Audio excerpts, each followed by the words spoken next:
Around copies of the Union Constitution that we'll be voting on, copies of the minutes from the past two meetings, and copies of the GM Week handbook.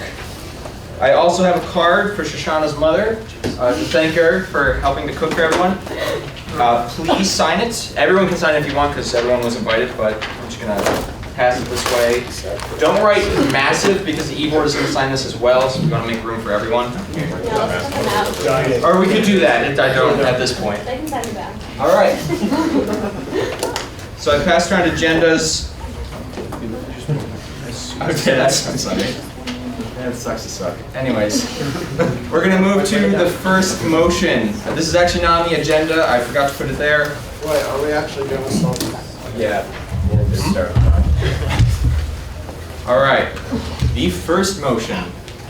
The Rensselaer Union 44th Student Senate, whereas the Independent Council was created at a time when independents compromised the minority of students at Rensselaer, whereas the Independent Council was created to expand the social and extracurricular life of independents, whereas independents now comprise a supermajority of students at Rensselaer and the Rensselaer Union serves the intended functions of the Independent Council, whereas the Independent Council, being constituted separately from the Union, has announced its intentions to dissolve following Grand Marshal Week 2014, resolved that the Student Senate hold elections for the Independent Council Senator positions open to any independent during Grand Marshal Week 2014, with independent status to be determined by the Dean of Students' Office. Further resolved that the Student Senate hold elections for the Independent Council Senators for all future Grand Marshal Weeks. Further resolved that the Student Senate recognizes the dissolution of the Independent Council following the conclusion of Grand Marshal Week 2014, as well as the Council's rights to dissolve itself. So moved by Frank, the IC President. All right. Are there any questions for this motion? I think I'll pass this to Frank to kind of give a brief synopsis as to what this is. So, this is part of, I think, an effort to solve the representation issue. For this year in particular, our plan the whole time was to move to some sort of direct elected independent senators, because it's really the way they're chosen now is not the most democratic in that it's 3 people deciding 2 senator seats. So we'd like to move it to directly elected by the student body with all of the details of that handled by Senate, as Senate does through R&E with every other Senate position. Furthermore, also dissolving IC at the conclusion of GM Week 2014. This is kind of, it works whether or not the Constitution passes. If the Constitution doesn't pass, both senators will still be in charge of the Senate as far as electing them. And if it does pass, it'll be the same thing. So it's not really dependent on that. But any questions on that, or if there needs to be discussion? Shoshana's going to be queuing today. Well, I've been looking through old poly records recently, and I'd just like to point out that when the Independent Council was formed in 1962, the Greek to independent ratio was approximately 1:1, so they did not, in fact, there may not have been, in fact, a minority. There may, that's just, but just to clarify for myself, you're saying that if this passes, it won't affect the Constitution anyway? I'm sorry, I'm a little confused on that, because I thought we could only change the Constitution. We could only change how people are elected by changing the Constitution. No. Senate, in the current Constitution as it works now, Senate can decide the eligibility requirements for any elected position. So this would be legislation that basically establishes eligibility requirements for IC senators by virtue of the IC passing that responsibility off to Senate. So for the sake of historical accuracy, can we simply remove the first whereas? That's going to be unfriendly, so if you'd like to debate that amendment, you can go ahead, you can do that. Fine. All right, so we have an amendment on the floor to the motion. The amendment is to strike the first whereas. I'll reread it. Whereas the independent council was created at a time when independents comprised a minority of students at Rensselaer. We are only discussing the amendment, not the motion. Are there any questions? Or things people want to talk about? What was it being amended to? Striking the first whereas. I see none. Greg, would you like to? Fine, okay. I've been looking through old polys trying to discern exactly what the point of the independent council was. In November of 1962, I found a poly article that explicitly called for the creation of an independent council, which they soon did. At that time, independents and Greeks were more or less 50-50. Those were the percentages of Greeks and independents on campus. I just, for the sake of historical accuracy, I would just like that first whereas strike because it states that the independent council was created at a time when there was a minority of students on campus, of independents on campus, and that is not entirely accurate. But it's not that big of a deal. I'd like to keep it in because maybe it wasn't created at the exact time when independents comprised a minority of students on campus. But there was a time when there were more Greeks than independents, and I think it's important to recognize that given the fact that independents now are a large majority of students. Do we know when that time was?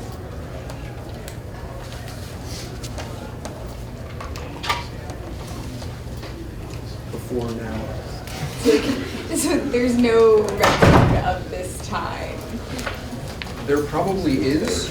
I don't think that is that important at all for this motion because it doesn't affect what it will be. It really seems kind of frivolous to me. Right. Well, I agree, which is why I was hoping you would make it friendly, and why I have not. Okay, this is a very black and white issue. There's really no gray area here, so I think if there's no further discussion, we're going to move to a vote. Okay? On the amendment. On the amendment. Sorry. All those in favor? Just Yes. for clarification, this amendment is about getting rid of one word. No, it's No. getting rid of, There we go. there's a couple whereases here. It's removing whereas the independent council was created at a time when independents comprised a minority of students at Rensselaer. Removing that whereas. So by voting yes for this amendment, you're removing that, okay? Everyone understand? All those in favor? Raise your hands if you want to. Everyone's like kind of hesitant about this.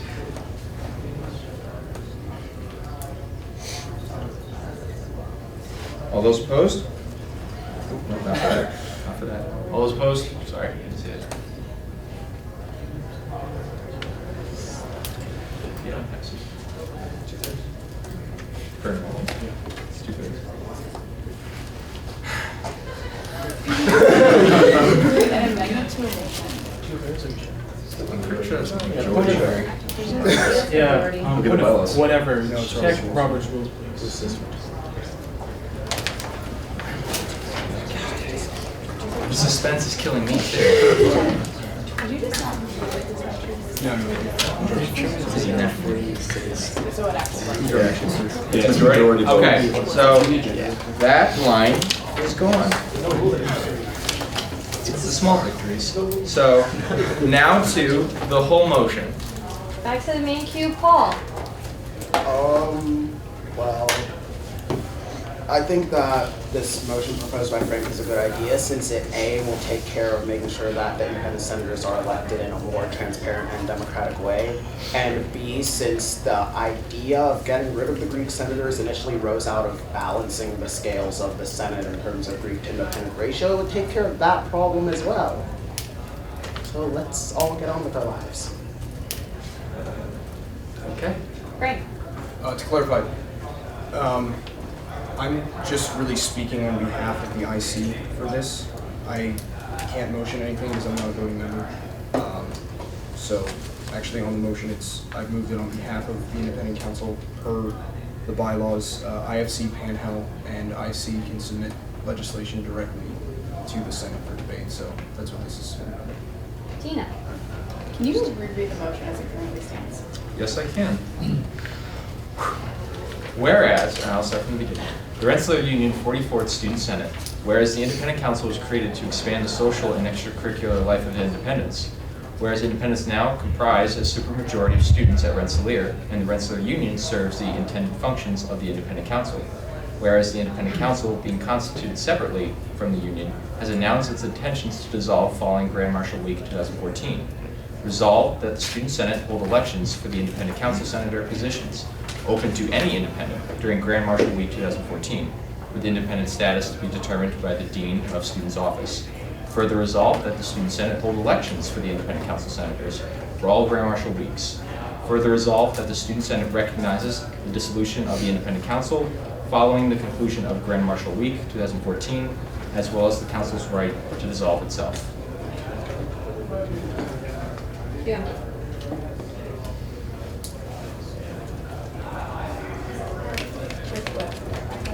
So this is saying that for this election and then all subsequent elections, the independent council will be voted on by the independent student body? Yes.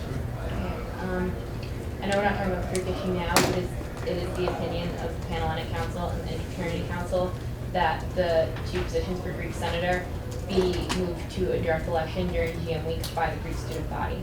So I feel like that would fit in well with this. IFC and Panhell currently determine the method in which their senator is elected. Well, yeah, but I'm just like the Senate no. I'm simply saying your councils have the authority to make that decision. Yeah. Okay. But just so that clears up. Tina? So you said that this would be voted on by the independents of the student body. How do we classify this?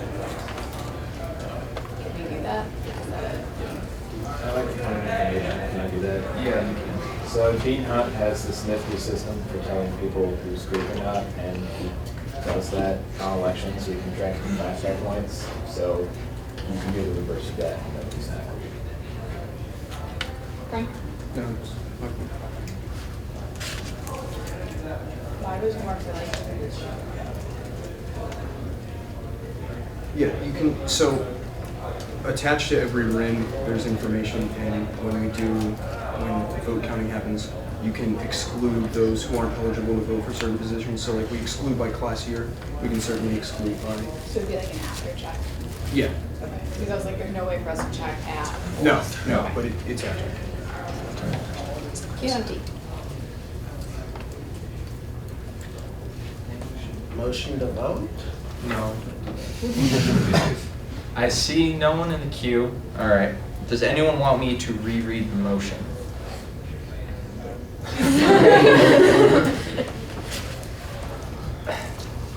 The Rensselaer Union 44th Student Senate, whereas the Independent Council was created to expand the social and extracurricular life of Independence, whereas Independence now comprise a supermajority of students at Rensselaer, and the Rensselaer Union serves the intended functions of the Independent Council, whereas the Independent Council, being constituted separately from the Union, has announced its intentions to dissolve following Grand Marshal Week 2014.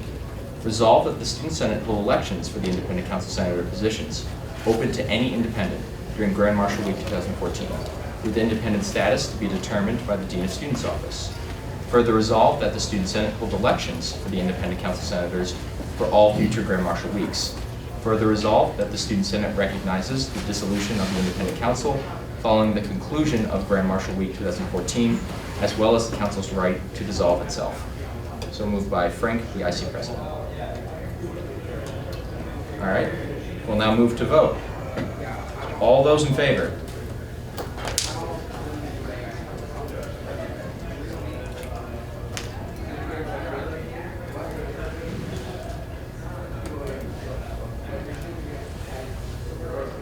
All those opposed? This motion passes 22-0.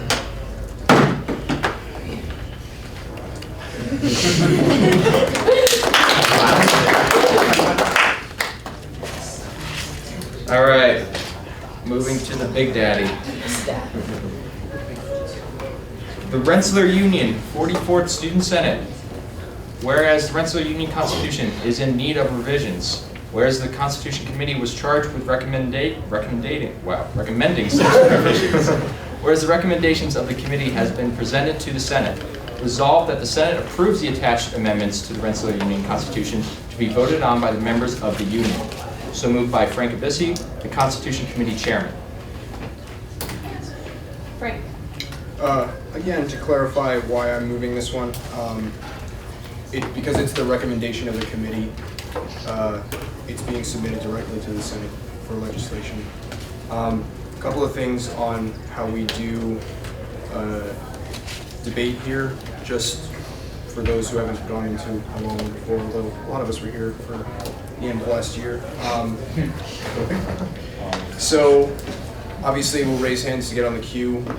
When there's a motion to amend, we then go to a sub queue, and then you'll raise your hands to get on that. Once that has been exhausted or voted on, we'll go back to the main queue. Other things, any questions on this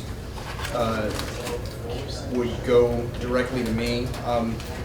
You saw before about Greg's amendment, friendly versus unfriendly. Because I think it's good that we discuss any changes in here that aren't incidental, like punctuation or spelling. I'm going to treat all amendments as unfriendly, which means they'll go to a queue to discuss, but if it's something small, it's a friendly amendment and it can just be changed. So just kind of a preface for the discussion. Greg? Okay, so first I'd just like to start off by moving to split the motion between the entire Constitution, accepting Article 4, Section 3, and the entire rest, so that we may consider everything except the Greek issue, and then when that highly controversial topic comes up, we can, just pay as much attention as possible for it. So. It's not being amended. So you're calling for division of the question? Yes. Is there a second? Is there a second? Point of clarification, I don't understand, since Article 4, Section 3 doesn't have any amendments in this Constitution. It's an entirely new Constitution. So. No, but there's other amendments. So you can amend the motion, like the whole thing has been amended ridiculously, but Is there a second to Greg's? Okay. Greg, could you repeat what you want to do? Okay, I would like to split the entire, I would like to divide the question so that we may first consider the entirety of the Union Constitution with accepting the highly controversial section, Article 4, Section 3. I would like to discuss the entirety of the Constitution with that, accepting that one section first, so that we may debate all that and not get way down and caught up in something that seems that is more or less very separate. Okay. And seconded. So, which means that if you have any questions to discuss the Union Constitution, that section cannot be one of them.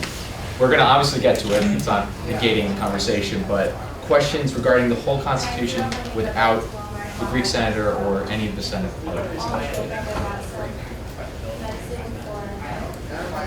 are you applying to any of the Senate part? Does that recommend that you don't do that? He just says there's no section for it. I said section, Okay. Article 4, Section So everything else. I know we got some discussion. Okay. Oh, okay. Let's see if we can do that. Just vote on the motion. Yes. Okay. All right, so there's a second to Greg's motion. All those in favor to do this, to have this conversation without discussing the Greeks first. Okay, it passes.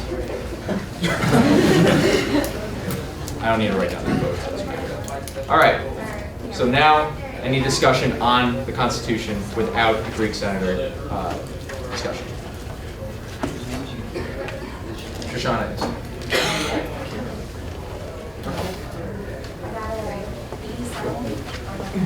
I can't see hands, Michael. Kyle. Okay, so Article 9, Elections, Section 1. I would simply like to add to the last sentence that all these elections will be held concurrently each year during the spring semester at a time and place determined by the Senate. This is to guarantee that the senators are elected at the same time as the GM, same time as the PU, etc. We couldn't, for example, have senators elected next week, GM will be elected 2 weeks later, and so on. Can you please spell the change? So the way this would read, I'm just going to read the last sentence for the sake of clarity. Section 1, the final sentence would be on shall be held concurrently each year during the spring semester at a time and place determined by the Senate.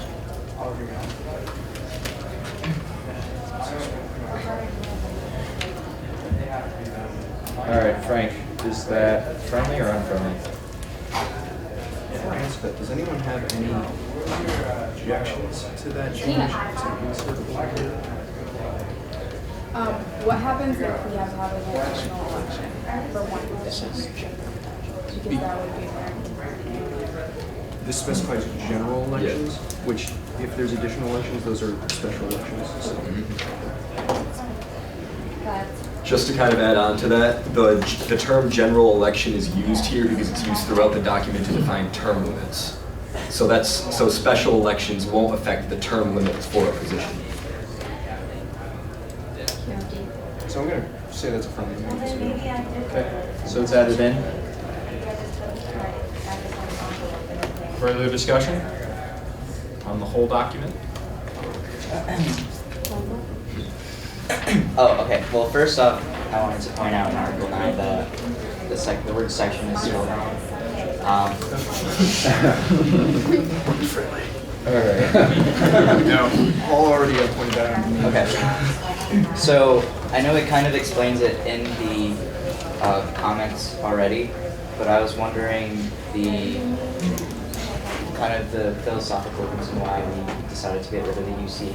I understand that it's because that membership has been an issue and there's efforts to revive it, but is there any reason why we decided to give up on it after 1 year? So Kyle can better answer that. Cool. So the undergraduate council was established at a time when the undergraduate body was small enough that it could be represented by a single council. Over the years, as the undergraduate population grew, its representation was split up between the 4 class councils. Until the past few years, the UC really didn't exist. Upon efforts to revive it, it became abundantly clear that its role was outmoded and could best be fulfilled through other means.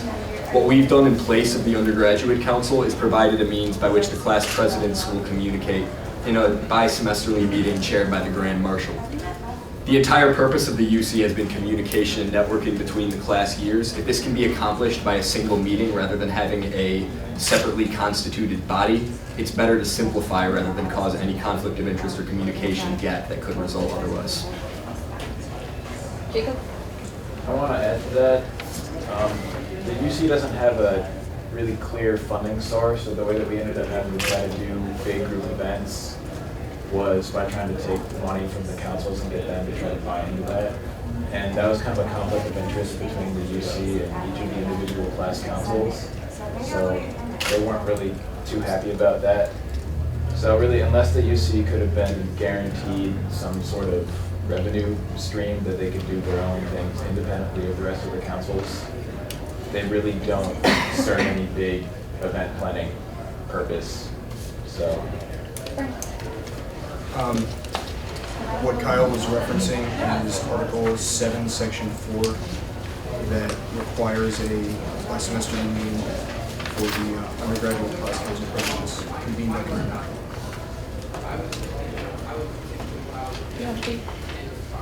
Why? I have some questions. Frank, section, Article 9, still, I guess we're here. Section 10, or Section 10. Yeah. Can you explain what the difference between the highest number of votes and the plurality of votes is? I believe that's one. Are they? We can. So Section 10 and 8 can be combined basically. At the same point, there's no rules in here how to elect a class vice president.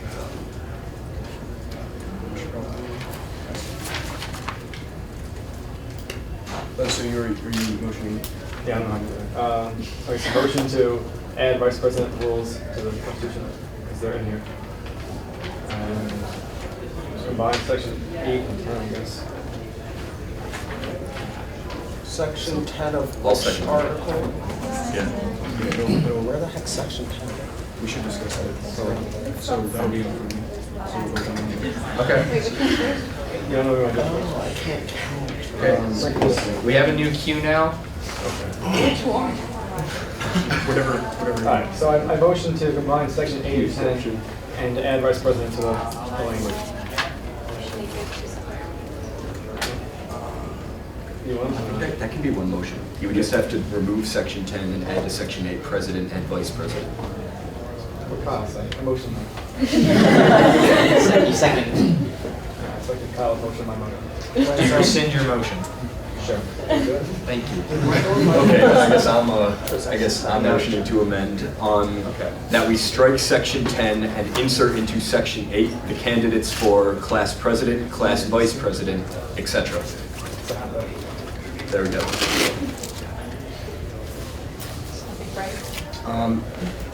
I think the reason I used plurality in one, and actually, this is actually both are unchanged from the current constitution. I believe the reason plurality is used in one place and highest number of votes in another is because there's one winner in plurality, one person who has more than everyone else, versus highest number is like the four people with the highest for senators, versus like one person may have a plurality as far as the senators go, but it's really just those who have more votes than the other candidates. So in this case, I don't think they were meant to mean the same thing. But again, that's unchanged from what we currently have. So Frank, what you're saying is that the plural candidates is kind of what makes it different. Yeah. That might not be relevant because it's spelled out that there's only one class president and only one class president, so we can't elect multiple anyways. Vice president. Right, yeah. Yeah. So it's another issue. Right, so I'm saying that in the section 8, where it's the candidates for senators and class council representatives, you need it to be highest number of votes. And then in section 10, you need it to, you could say highest number of votes again, but plurality also works. We can combine them. If we combine them, we have to say highest number of votes. That's the amendment on the table. So So, I know we kind of discussed it, but is that friendly or unfriendly? Make it friendly? Doesn't change the meaning. Okay. In your motion, did you add vice president to the language Yes. as well? Okay. So it would read the candidates for class president, class vice president, senators, and class council representatives receiving the highest number of votes shall be elected. Can we put senators first? Does it really matter?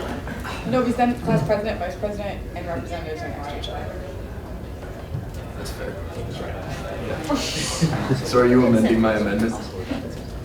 I'm No. friendly suggesting it. That friendly was suggested, so it's done. It's already passed. That's another suggestion, another amendment. Is that friendly? Yep. Okay. See, we can make this easy. All right. We can get along. So that has been taken care of. Back to the queue where we're talking about the whole Constitution except for the Greek issue, and there's no one on the queue.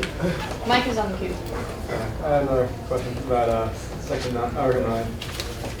So, usually in the years past, we have not voted for our officers in the grad class. Section 1, the Constitution here says we have to vote for officers in grad council. Is that on purpose, or?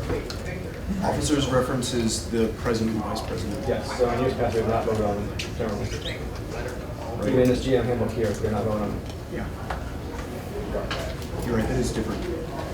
Yeah, officers is fine. Well, do you want to talk Oh, about that's that? what it was, or? I mean, I guess, I don't know, we overlooked that. Okay. Committee. I mean, you were there. The question really is, we have a limited people who want to apply for this stuff in the first place, and to have someone bring in as class president and having a bunch of council members who actually want to do this job, and then being run by someone who gets 3 votes is kind of silly. Where, as of now, we vote to a council for the president, as you see before.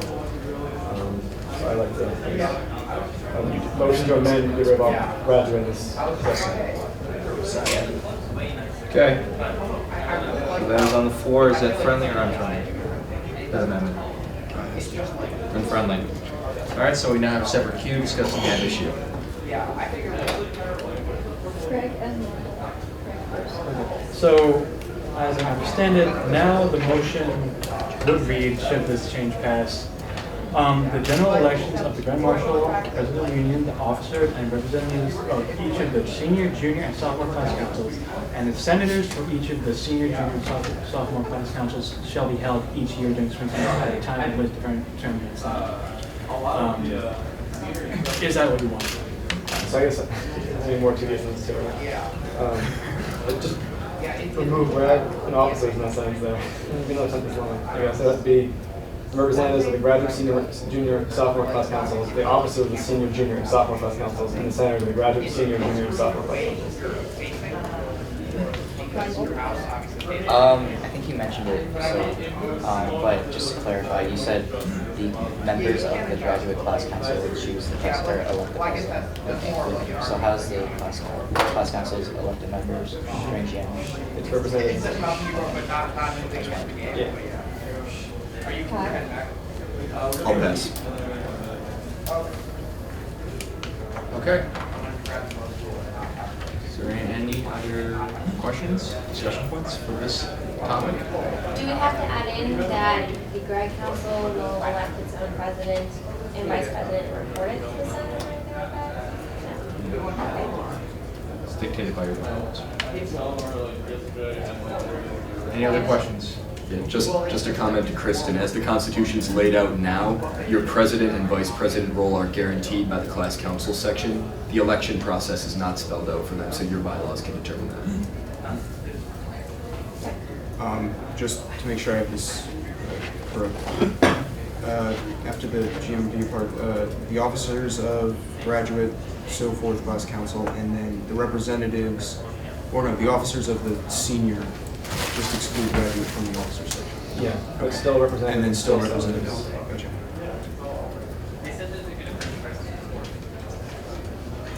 So just, I know we have some people who are new, you 3 are graduate senators, right? Yes. Okay. And that is your recommendation? Okay, no, that's good. Everyone's on the same page. Any other comments? Otherwise, we'll move to vote. Okay. Just to clarify, we're getting rid of the second grade in section 1. First graduate.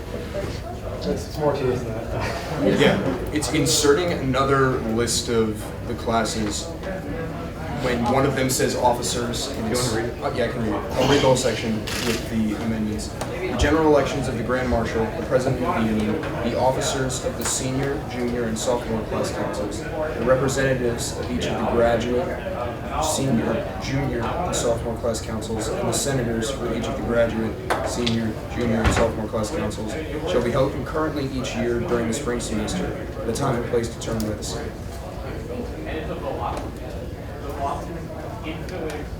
Any other comments? I have a better wording for this. Okay, so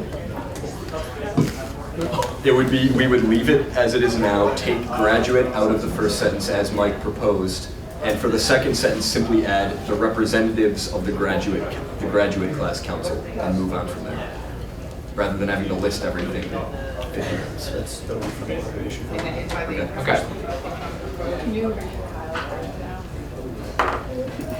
No, we should vote on this one. We're gonna vote on this, and then we can friendly in the new language. All right? Yes, that's a verb I used. All right. Friendly then. All those in favor for this change? All those opposed? Okay, passed. I believe there was a wording change. Yes. So just to read what it'll look like now, the general elections of the GM, the PU, the officers and representatives of each of the senior, junior, and sophomore class councils, the representatives of the graduate class council, and the senators, etc., will be held concurrently each year during the spring semester, and so on. It's friendly? All right, it's in. Okay. Cruising through these. 40 minutes in. Any other comments?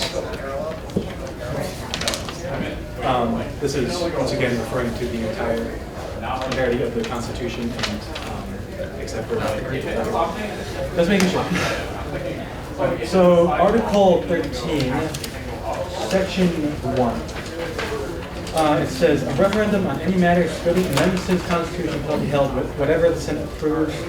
Whenever the Senate approves a proposal requiring a referendum by a 2/3 vote, or whenever the Senate receives a petition signed by 20% of the membership of the Union, I would like to see the 20% drop to 15 or else a flat rate of 1,000 because the school is growing in numbers and 20% of the membership of the Union will quickly become almost unattainable by realistic standards. So, is that a motion? Yes, I am motioning to reword it to say, whenever the Senate receives a petition signed by 15% of the membership of the Union or 1,000 members of the Union, whichever is small. That's unfriendly. Is there a second to his amendment? Second. Okay. Yes. What's 20% of the population right now? Over 1,400. Can you, before we continue, Craig, can you please repeat what wording you would like? Okay, I would like, I will say, Just start with whenever the Senate. or whenever the Senate receives a petition signed by 15% or 1,000, or sorry, whenever the Senate receives a petition signed by 15% of the membership of the Union or 1,000 members of the Union. You said Whichever is smaller? smaller. Yes, whichever is smaller. Yes. All right, I'm on the queue. We should not have a flat number because the influx of the incoming classes makes the total number of students of the student body very variable, especially in the future. Tina? If I'm recalling from Constitution Committee correctly, the 20% matches somewhere else in this document, and I just can't find it right now. Can someone point to me where that matches with?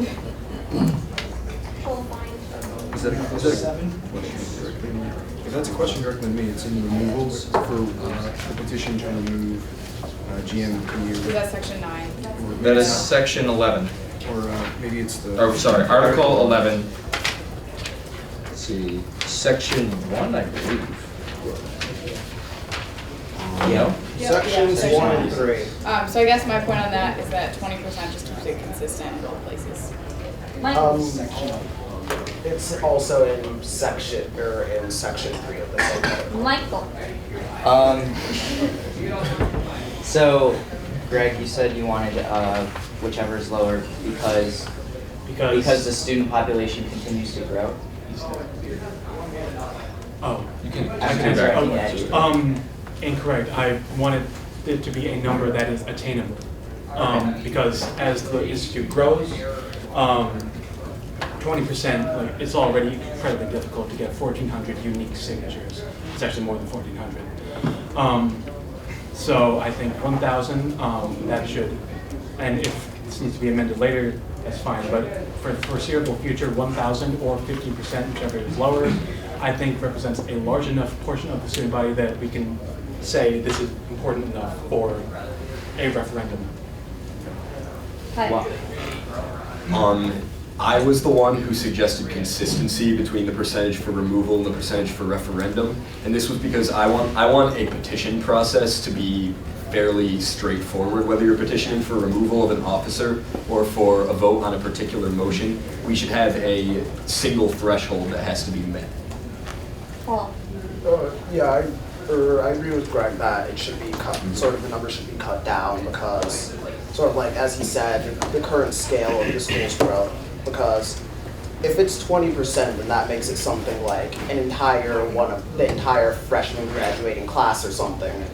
Getting them to sign something, which would be impossibly hard to actually get done. So, and really, like, at a later time, if the school continues to grow, will people need to change the number to be in scale with whatever the population is then? Yes, but sort of, we should take care of scaling it to what is appropriate now, rather than worrying about maybe in 15 years they'll have to rescale it, which they may, but that's their problem. Frank? I think it would, I mean, changing the percent I think is fine. I don't know if consistency should be an issue here, but I'd agree with Shoshana. I would recommend shying away from a flat rate number as far as the number of students you get. Because again, there could be a situation where the number of students goes down significantly and 1,000 could be literally unattainable. And I mean, I know whichever is smaller does take care of it, but I think having a percentage is so much simpler and allows it to, I guess, change with the size of the population. Michael? I was going to say just that. You said because the numbers might fluctuate, that's why we have both the percentage and the flat number. Because the population of the school continues to change. But if it's going to change, and you suggested that we would have to change the number later, maybe, then why don't we just not? You said if we have to change the 1,000 at some point later on, we can just do that. But why not just have a percentage, because that fluctuates with the population anyway. Right. That's the question. Okay.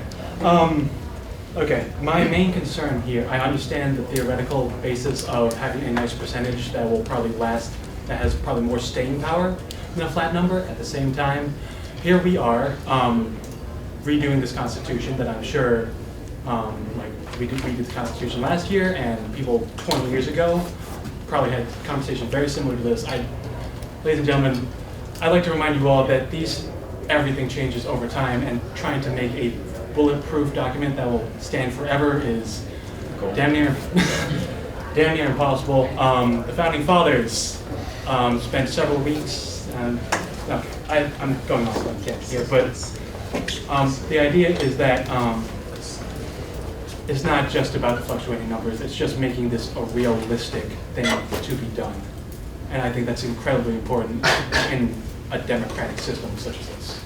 All right, let's keep the points new. This is a relatively minor point. It could be big. I realize that because it's a petition for a referendum, but new discussion points. Otherwise, we're going to move to vote. If you're worried about consistency between the two percentages, why can't you just also amend the second percentage? And the third. Jessica? I think it makes sense to have the consistency, like the 20% within the removals, but not necessarily throughout the whole document, because it's like 20% in both the sections of removals, which is what was brought up, and then the other concepts. So the 15% in the referendum, but not necessarily have to be in the other.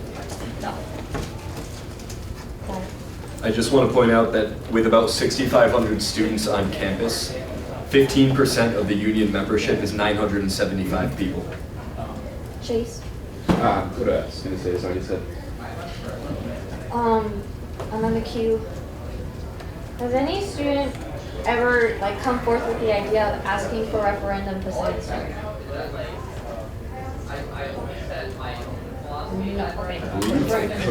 I believe we had someone suggest a referendum to us via email in cabinet earlier. In terms of has the Senate received one? No, not received. Has anyone said can I do this? Yeah, that's it. Michael? I just wanted to point out before he said that we should keep the points that I don't think we should be designing the Constitution so that it can be changed every year.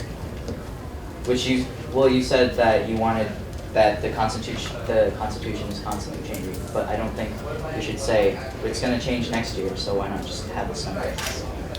No. Kyle? Can I call the question? I'm going to call the question, yeah. All right.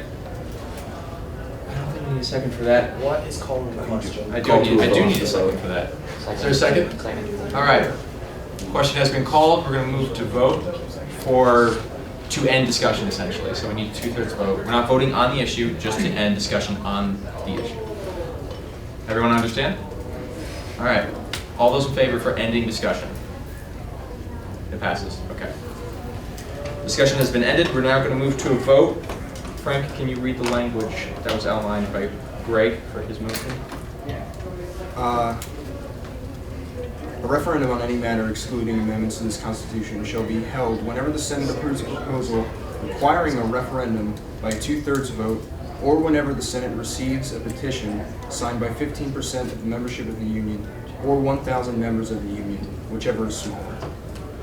So this is yes or no on that language specifically. Majority. Yes. All those in favor for that language?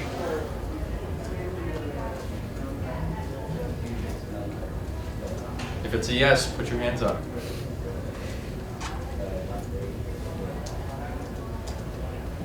Okay, all those opposed?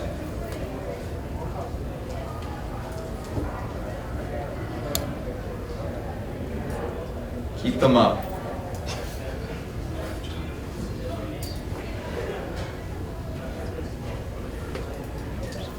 Okay, the motion fails.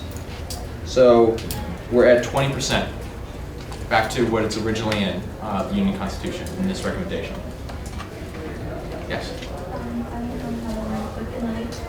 Amend down to 15. Yeah. Just 15? 15%, not on the flat.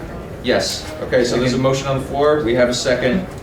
The language would just change from 20 to 15%. There's no 1,000 members, whichever is smaller, just Point of 15%. Would this be changing both Article 13, Section 1, and... No. No, just 13, section 1. Or- Just in yeah, referendum, Article 13, Section 1. Discussion.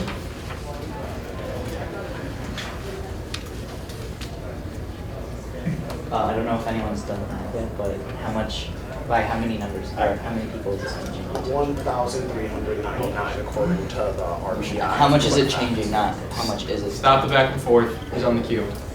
No one's on the queue because no one raises their hand, Greg. Okay, I'd like to clarify, your numbers seem to be coming from only taking into account undergraduates. Graduate students are in fact members of the union. That makes the number currently above 7,000. So it is over 1,500 as of right now, if we want a referendum of 20%. I was taking these numbers from the RPI website. It's almost exactly 7,000 with the grad students. So, but his number was right with the 40%. It is 1,399. Michael? Okay, so how much is it changing from 20% to 15%? Can someone do a quick calculation for that? Already did. It'll be 1,050 students from 1,399. Yeah. So it's a 1,400. Difference of 350.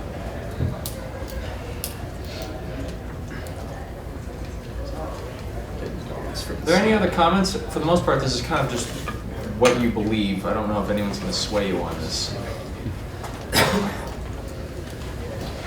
Seeing no other Chase. comments. I mean, I'm just going to say, I think it should be moved down because it should be easy. Like, 1,050 people is a lot of people. That should be heard. Seeing no other comments, we'll move to vote. All those in favor of changing from 20% to 15% in Article 13, Section 1 of referendum, the Union Constitution, raise your hands. Yeah, okay, it's good.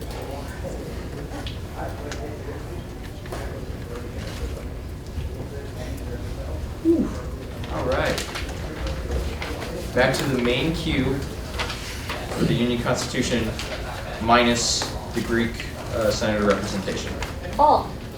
I'd like the motion to change Article 11, Sections 1 and 3 to also, instead of being 20% for starting the removal process for Grand Marshal or President of the Union, or class officer to be 15% as well instead of 20%, just because it doesn't really make sense to have different things to bring stuff up to the student body. So there's a second for that. Second. There's a second for it. All right, so we're discussing Article 11, removals, Section 1 and Section 3, I believe. Is that correct, Paul? Yes. Okay. And that is changing the 20% in both to 15. The reason given to match the motion that we just passed for referendum. If I overheard, you might be talking about the 50%. There's a 50% petition in there. To clarify, the 50% petition, if that were achieved, that would just straight up remove GM or PU. So that's why that threshold is higher, because it doesn't require a removal election. It's just you get 50% of members of the union to sign, they're out immediately. This was about 20s. Okay, so about the change from 20 to 15 in Section 1 and 3 for Grand Marshal PU, Senator, Class Council Officer, and Class Council Representative. Comments, discussions, questions, anything? Jess, there's one difference with it, at least with Section 3. The 20% is of the constituency, not of the union, of members of the union, which is different, because if I'm correct, the constituency would be like, in class 2017 seminar, it would be of just class of 2017, which is a difference of numbers. And then the second point I was going to make to that is, I think keeping it the 20% is okay, because renewables is, I guess, a different issue than referendums and should have a slightly higher number just because it's a greater issue in me. Well, how is temporarily changing an officer who has a 1-year term limit more important than changing a document that establishes rules that are until stated? Since the Constitution has more staying value than whoever's in an office for a time period, so I think the Constitution is as, if not more important, than the people who are currently holding the office. So, and also in terms of the class sizes, part of the reason we said that we should change the other numbers because all of the class sizes are currently growing and always changing, and that's still will be happening with class sizes as well as other things. So, and just it's a more consistent value across everything for student government. Jessica. I guess to clarify that is that what like a referendum and that lower makes sense because that's an issue for people to bring up versus a removal, having it slightly higher, kind of gets rid of having a certain group of people bring up a removal or something. Sure. Wait, I guess I have a question for is it 20% currently in our constitution? For Removal? removals? Yes. Yes. Let me make sure. Yeah, we can move on while he looks up. The queue is empty. Has there ever been an attempt made to remove in the past few years? Sir? In the past few years, no. Okay.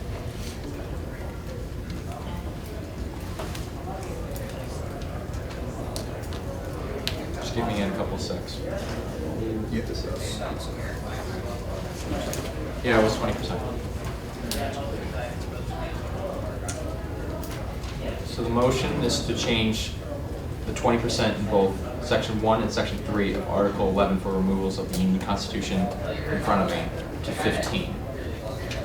Any other comments before we move to vote?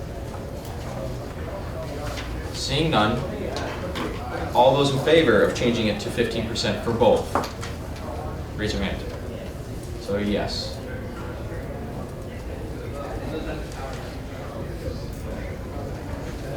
All those opposed?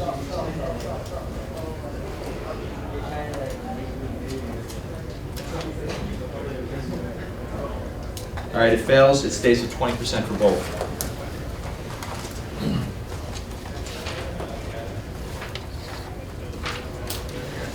All right, moving on. Back to the main queue.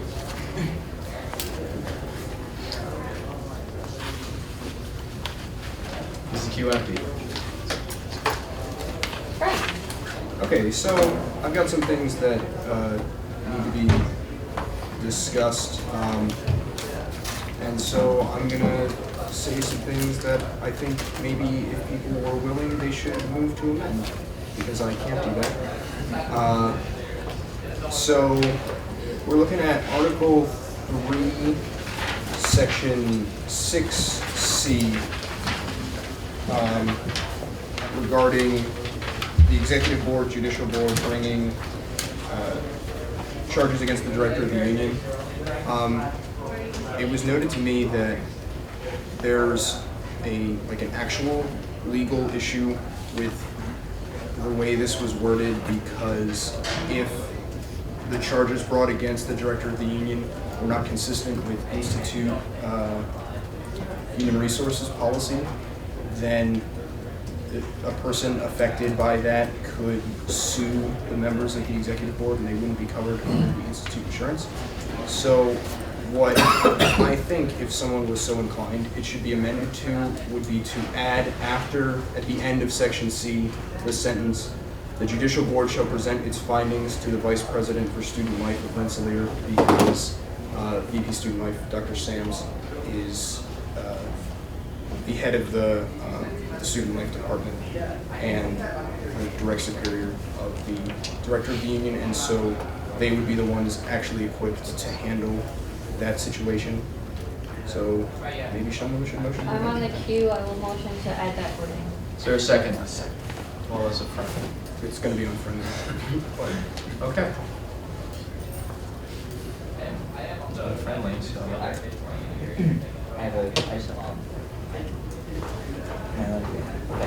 Okay. You said Dean of Student Experience?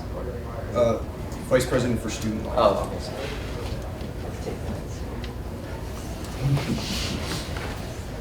If you were your polo, we wouldn't have this issue.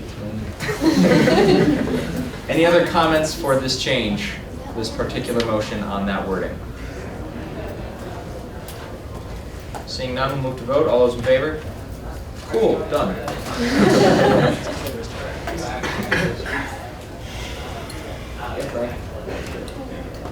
So another suggested change for things would be in, careful now, this is going to be in Article 4, but it's not going to have anything to do with Section 3. And it would be Section 6, kind of to reflect what actually happens and the actual authority of Senate and E-Board here. Section 6, I think, should read, it shall ratify the Executive Board's recommendation on the union budget to the Institute Board of Trustees by a 2/3 vote, because the Senate, that's what you guys do, is actually recommend to the Board of Trustees that this is what the union budget will be. It's not an actual approval of the budget. So that wording would be more accurate and more within the jurisdiction of the union. Tina motions. As I do. Second. This is second. This is an unfriendly motion. Are there any comments? Just wondering, would making this change necessitate any changes to Article 5, which entails the duties and everything else about the Executive Board? No, it fits in there because what it says is that in Section 6 of the E-Board sections, it says, it shall investigate, prepare, and recommend to the Institute Board of Trustees the union budget for the upcoming fiscal year. And then what the Senate does is ratify that suggestion, make that suggestion legitimate, but this is the actual recommendation of the student government. So no, it would not affect them. This is a Q update. Any other comments? Seeing none, we'll move to vote on that particular language change. All those in favor? All those opposed? Passes.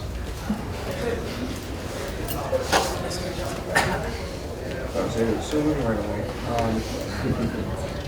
Article 5, Section 8 on the Executive Board reads, it shall approve the hiring and continuance of all administrative personnel of the union.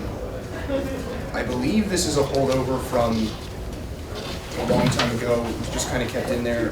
That section, I think, should be struck. It is completely meaningless because that's not what the E-Board does. The E-Board does kind of get involved in interviews and stuff with union staff, but by no means does it approve their hiring or their continued employment. Again, I think this does present a legal issue, and it would be easiest if this was just struck from the Constitution. Is there a motion for this language? I am motioning, but with the change of may recommend to the director of the union. Because correct me if I'm wrong, can I ask a question? Joe? You're here, right? Okay. Joe, so like last year, didn't the executive board members interview Holly Essepoit and recommend to you to hire her? Yeah. Can we add may recommend to hire staff to the director? My issue with that is that they can do that anyway. Is that something that it needs to be the Constitution? Okay. Before we do that, I think, so you agree that it should be struck in your motion, but you want to add language saying that the executive board can recommend such people? Yes. Okay. Is there a second for that? We should remove it because That's our motion. Yeah. Her motion's to replace the language. Is there a second for her language? Second. Okay. To strike and replace? To strike and replace. Sure. You know, the language that we would be voting on.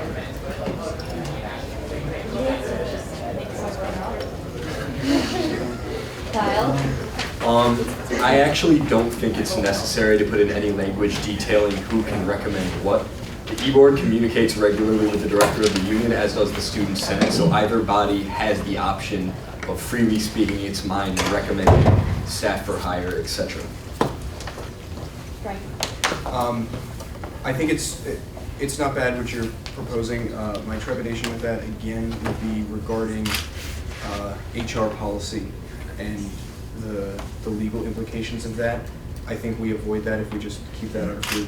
Obviously, students are always making, recommendations on different staff members just by the nature of whether or not they're good. Is this service good? Is this person helping us? So I would shy away from that. Other comments?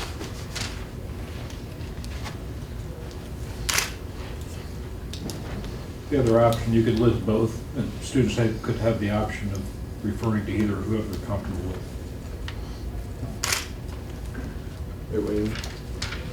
If I'm hearing her correctly, did it say now that it would go to the VP, or where is it?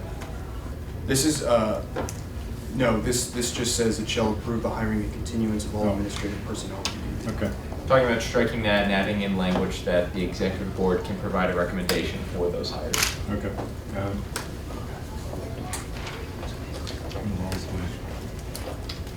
There are no other comments?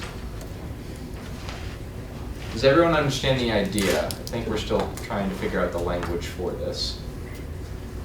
I don't know if we can do that without the actual language.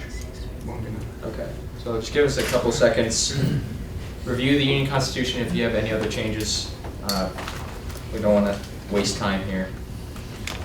Also review the minutes that I passed out and the handbook if you didn't when I sent it out earlier or attended.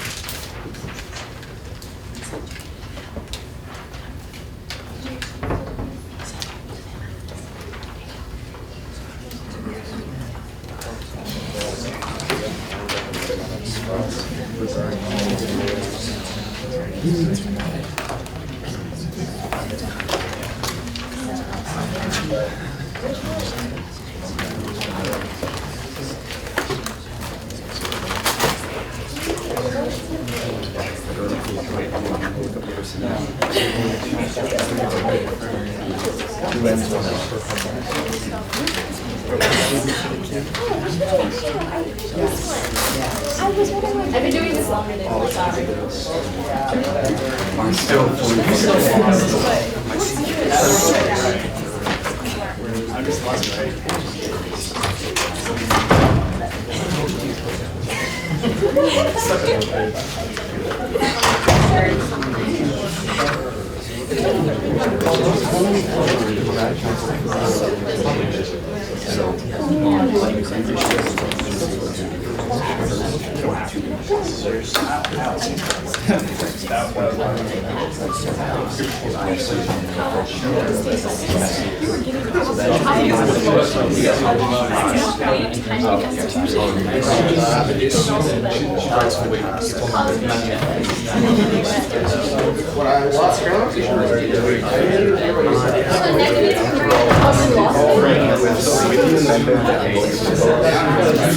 Everyone! Actually, that could come.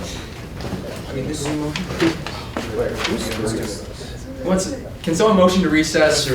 Motion to recess. Okay, we're gonna convene in 5 minutes. Everyone find your seat, we're starting now. Thank you. You're doing hard work. Oh my god. So, the wording for the motion proposed by Shoshana and seconded by Greg, I believe, right? Or seconded by someone. Seconded by someone. By a person, it happens. No, it was Paul. Okay. No, Paul was second. Paul was the second, okay. It's all me. Should I read? Can you please read the language? So if this language is acceptable, Section 8 now reads, "It may make recommendations regarding union administrative personnel to the Vice President of Student Life at Rensselaer." Okay, point of information, wouldn't it make more sense for the director of the union? Like, who actually hires? I'm the hiring officer, whatever.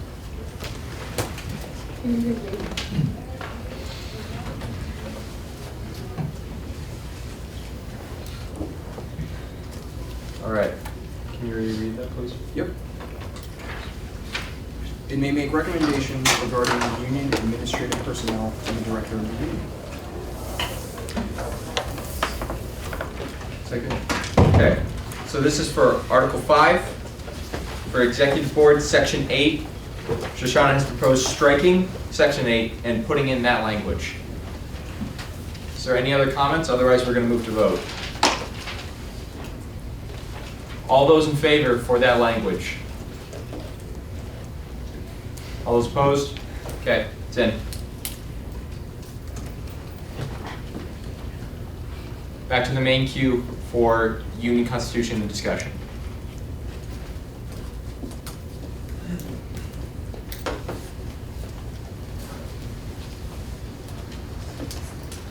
Any comments? Frank, do you have any other?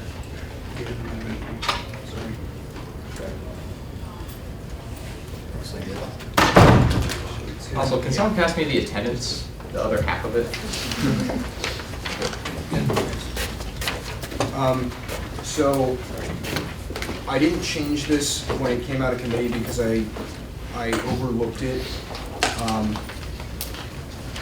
But right now in Article 12, succession,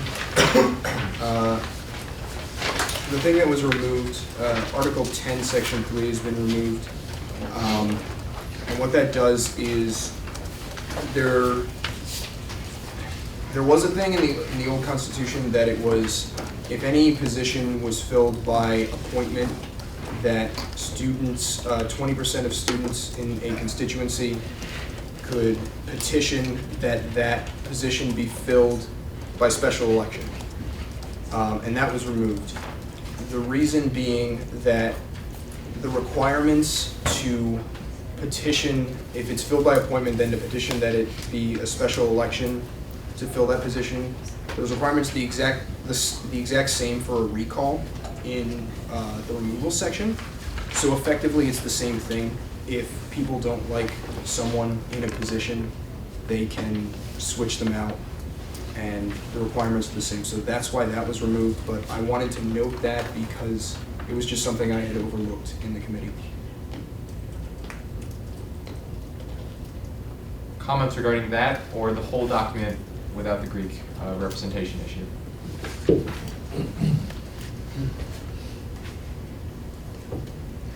All right. If there's no other comments, we'll move to vote on the whole Union Constitution without the Greek representation issue that Greg's motion proposed. All those in favor?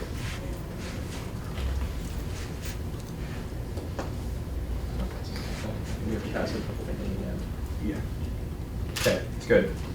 Now, that vote doesn't approve the whole, we're gonna have to vote in the end on the whole thing. That's just a vote that we agree basically on everything discussed. Okay? So now the discussion is open to the entire Union Constitution, including the voting rights specified in the Senate. Point of clarification, I think. I thought when you divide a question, you have each considered separately. So, maybe I'll look it up. I'm confused here, but I thought. No, yes, you're correct. So we are only considering Article 4, Section 3. Oh. I You're correct. understand I apologize for that. that. So we can decide on it separately, but I think when it goes to the student body, is it just one? It is just one.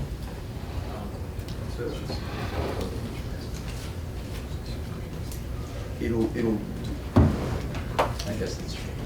yeah. Are we starting? Yes.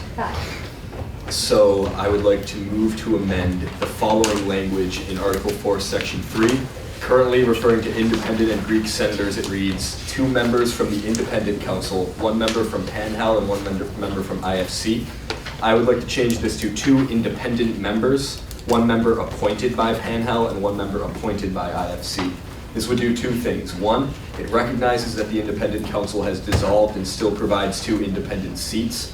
And 2, it gives full control under all circumstances to IFC and PANHAL as to how their senators are elected.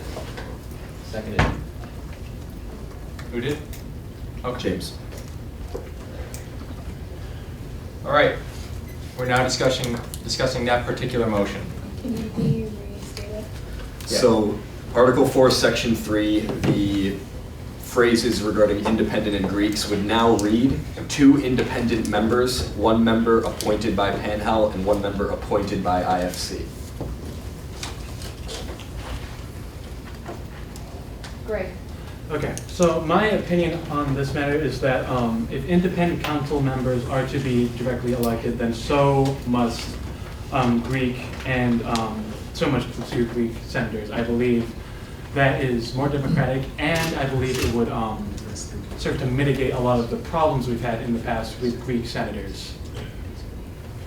With regards to perhaps not knowing exactly what their duties would entail. I believe that a rules and election info session, going through all that, would, well, enrich the Senate and those positions in a lot of ways. Lisa, I would, in follow-up to Greg, I would like to also point out that because we are constituted separately from the union, even it says appointed by Panhellenic Council and IFC Council. What I said earlier still stands true. If we are going to definitely think about amending, if not actually amend, to make it so that the both seats are elected separately, like during DM week, by the Greek affiliates. Did I just like really confuse everyone? Did I make any sense? I feel like that was like a weird sentence. So that's just like, that would be what it says, but we would still have the ability to put it to an election during GM week in the same way that independent council has. Paul? What? You're on the queue? I knew someone would be confused. Paul's on the queue. No, I wasn't. Paul is not on the queue. Frank?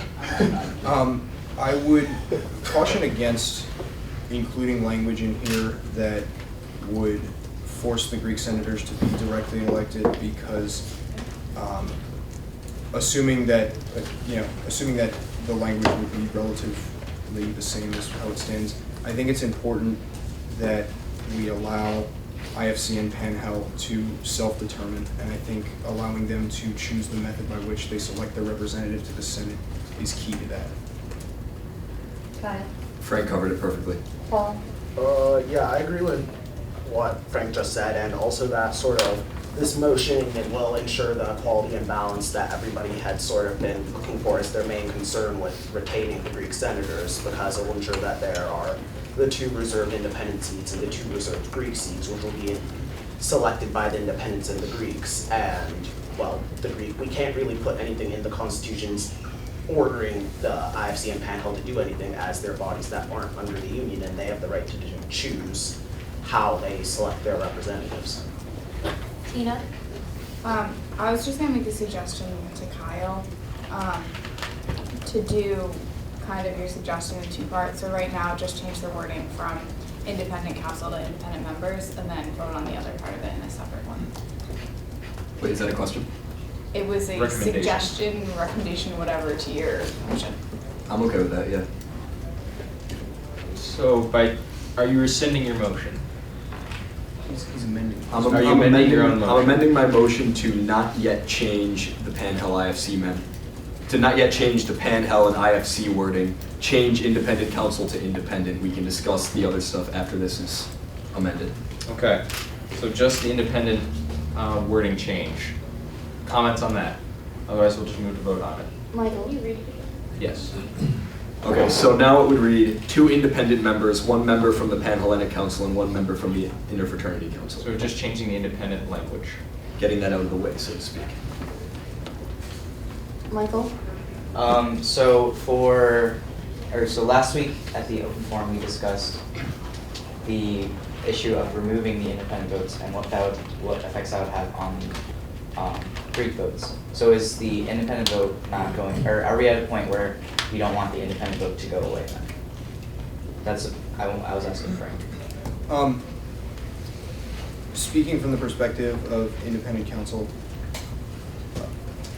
I think that dissolving the council well within the council's rights, but making a determination on whether or not it's necessary for independents to be represented in the Senate, I don't think the council in its current state is adequately able to answer that question. So that's why we didn't recommend anything further regarding the senators. We basically passed the buck to the Senate on the question. Chase? I was going to talk about the Greek senators. Okay, raise your hand later. Greg? Pass. Okay, QMD?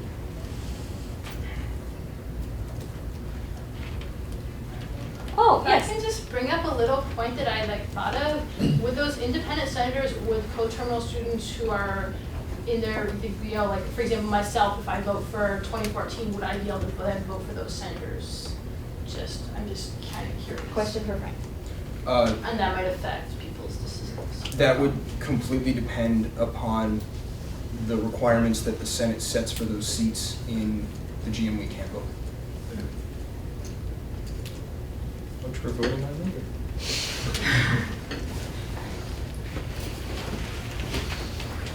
Other comments? Seeing none, we'll move to vote. All those in favor? Can you reread? Reread it? Sure. Yeah. No, I've already called it. It has to go through. That, I thought you could. So he can still vote. Alright. Right now, the thing that it reads would be, the change would be from 2 members from the independent council to 2 independent members. And that's it? Yeah. Okay. That's it. All those in favor? All those opposed? Okay, that's changed. Tina? I would like to motion to strike 2 independent members, 1 member from the Pan-Hellenic Council and 1 member from the Interfraternal Council. Can you repeat that? I would like to strike everything after the word undergraduate classes. Okay, is there a second for that motion? I think it needs to be discussed, so I'll second. Second. Nope. You can have it. All right, that's been seconded. So the motion is to remove everything after undergraduate classes. So to remove 2 independent senators, or the 2 independent members, and 1 member from the IFC and 1 from the Pan Hel. Lisa? I really don't see the point in narrowing the scope over which Senate represents the student body. I feel as if it's unnecessary to remove more senators. We should really be in the process of trying to better represent the student body. And I think removing all 4 Senate seats is a really poor choice and reflects poorly on the Senate. Also, before we go to the next part, I'm not going to make a point. I just hope everyone read the minutes I sent out for the Greek forum, waited to make sure those were updated, They're also being passed around, so if you didn't get a chance to, please look at them. I don't want to, obviously things are going to repeat, I can't stop that, but try and make sure that everything is still kind of relevant and we're progressing with our comments. So with that, sorry, Greg? I'm of the opinion that either all 4 of these positions must exist or none of them. And in light of the many arguments we've heard over the past few months, I'm of the personal opinion that there's no real problems with having all 4, as long as all 4 are directly elected. Kyle? Just to kind of expand on what Greg and Lisa said, I'm going to say the same point that I said in the forum last week, that these positions are not something we're looking to add. They're status quo. They've existed for an extremely long time, and they've been legitimized by their continued existence and by their relevance in certain discussions. There's no harm with them. They haven't caused us any voting imbalance or concern, and by removing them now, we would alienate a large population, we would disrupt that working status quo, and as Lisa said, make the Senate more exclusive. So we should leave all 4 in. Paul? I believe that sort of one of the things is the reasons we have different senators in the Senate who represent all of the different classes are because people from different classes, different demographics, different areas are able to represent the areas of the student body they come from the best. And there are unique issues to independent students and Greek students on campus, and I feel it's necessary to retain these positions to make sure that those issues, if they and when they arise, as does happen from time to time, are addressed, because simply at a time it wouldn't be appropriate for the Senate to make a mistake in a ruling or something that we pass due to lack of information or negligence. I'm on the queue. I believe that there was a question in the forum of if there was no Greek or independent senators, they wouldn't have a voice. I think that I want to mention the point that if those positions didn't exist, the responsibility of representing those students would still fall to the class representatives, the class senators, so like myself, for example. I will, of course, only speak for myself, but I think that I should have that responsibility, that if the change was made, the senators should be able to handle that responsibility. They should be able to be qualified enough to go to these councils and still represent the students, even if we didn't have the positions. I think that doesn't mean we wouldn't have someone who would hear people. I come to these Senate meetings every week, and every visitor who wants to speak gets a voice. If someone comes to me and has an idea, I send it to the right people.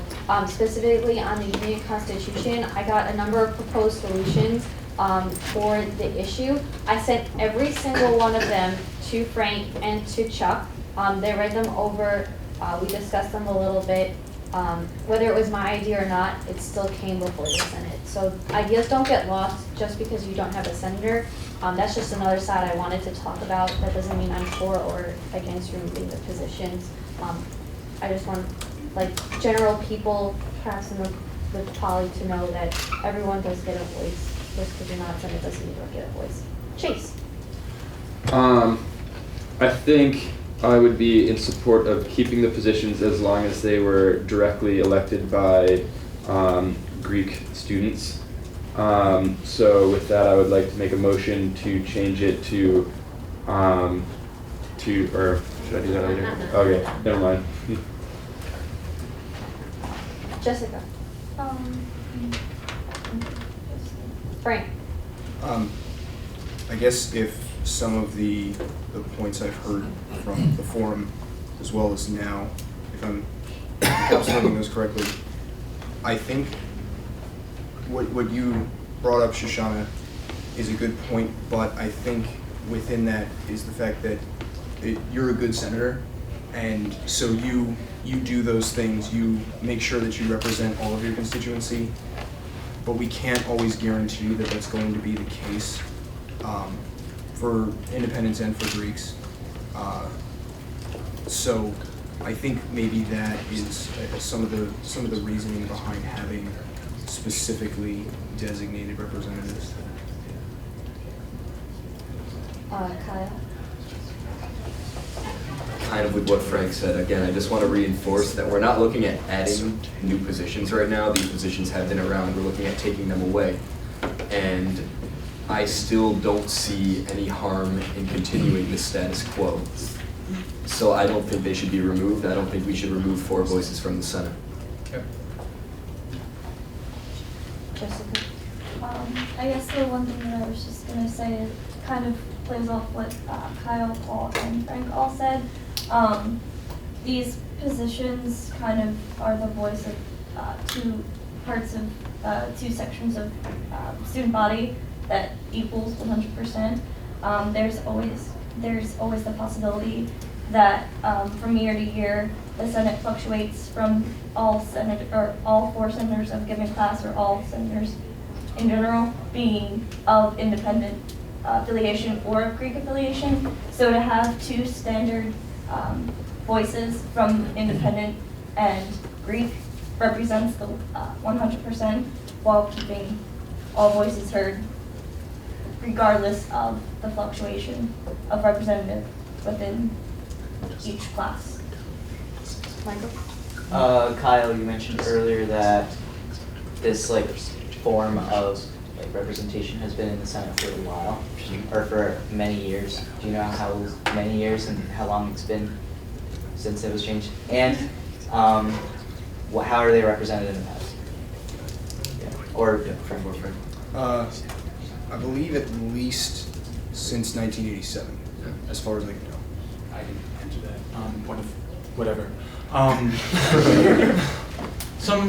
been looking through old poly records. Sometime between 1970, when the union was formed, and the Student Senate and the Executive Board took the form that we know today, and 1975. Sometime between those 2 years, these positions were formed. I cannot find anything from old polys that explicitly says how and why, but it's early 1970s. Okay, so just to add a little to the 2 clarifications that were made, as for how they existed in the past, until last year we had an interesting scenario where there was 1 independent senator and 2 representatives one from IFC, one from PanHel. The Senate seat and the vote would switch between them between semesters. So rather than create a situation where half of the Greek community doesn't have a voice just if a motion comes up in a given semester, we decided we would give both of them Senate seats and create a second independent spot to preserve this balance that's been discussed. I'm on the queue. The visitors like to speak. And now Paul's on cue. Well, I guess Tyler, you don't have anything to say. I will probably say something when I have something that I think will be beneficial for the Senate, and we'll try not to repeat anything that's been said before, so I'll raise my hand when I want to get to you. Thank you. With what Kyle said, I think just based off that feedback alone gotten from last year with the constitutional amendments, if last year the student body voted to increase the independent and Greek representation on the Senate, it doesn't really make sense to present them with an option to completely remove something they just voted to increase, unless there's been some change and everybody's really mad. Clayton? I mean, I'm still a little confused on the question of the representation that would be lost, because if you're Greek, you'd still have your class senator, and couldn't your class senator also be affiliated with a fraternity or sorority? Yes. So we could have an entire group of class senators that are Greek, and they would also be able to represent their class as well as Greek interests. Anthony? As Kyle mentioned, these 4 senators have been here for a long time, or in some way, shape, or form. I think given the discussion that the Constitution Committee has had, the J-Board chairman that was also in that committee, the progress that we made on the Constitution should not be forfeit just on this one issue. I don't think you should alienate a group of students just by removing 4 voices that add to the Senate. So it's just something to consider, that are you willing to give up this new and improved Constitution just for this one issue? I just want to say, kind of to the if I want to say something. My voice kind of comes through Lisa. So I shouldn't have to come here and say it. I mean, I am, because I am very involved in this issue, but you guys should know how the Panhandle Council feels through the Panhandle Council seat in the Senate. Jacob? So I guess, Clinton, to sort of answer your question, is that part of what the Greek senator does too is makes it so that being Greek isn't really an issue in the elections process, because let's say a scenario existed where the Greek senator was removed, then that could make, you know, being a member of a Greek organization part of your qualifications to get elected, because the Greek community would like to continue to remain represented, and you know, if we would have to do that through the democratic process, we probably would have to do that. And that would be something that would be pretty unfortunate, because there's a lot of passionate and qualified independent people who could possibly lose their seats if that were to become an issue. And I don't want that to happen. Lisa? Also, I would also like to answer Clinton's question and respond. Basically, there's nothing stopping any Greek from running for any Senate position, just as there's nothing stopping any independent person running for any Senate position, other than, of course, Panhellenic and IFC and vice versa.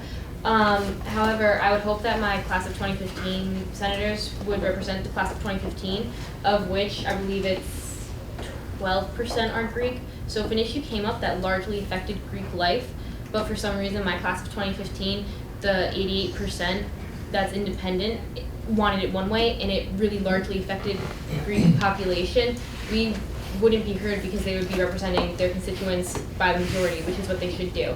So the benefit to having a Greek senator and an independent senator to balance each other out is that if an issue does come up that largely affects Greek life, your voice won't be lost by the majority. And that, like, even if, let's say or Greg, or who's the current class 2015 senator, if he was Greek, I would really hope he wouldn't let his Greek status get in the way of what is best for his class.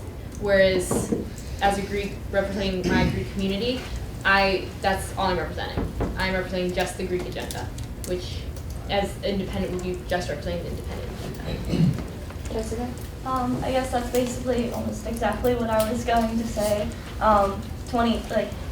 Your 4 class senators represent your class, then as a whole, those 4 class years plus graduate represent 100% of the student body, but they focus on their class year. In addition to that, there would be the 2 independent and the 2 Greek who would represent their communities as a whole, which would also equal 100%. So having those 2 things separate kind of covers all areas of where problems may arise and where issues can be brought to the Senate and actually have more of a voice than just one individual coming forward. Greg? Okay. To Anthony's point that he doesn't want to see all this good work that's been done on the Constitution forfeited just because of this one issue. I agree. However, I don't think that has to happen, and I would like to explore the possibility. Is there any rule against having such a making a conditional ballot? Exactly. Making a conditional ballot in which the student body would vote on everything except this one, the same way we are now, and then voting on Article 4, Section 3 separately. Does anyone know of any rule that would disallow that?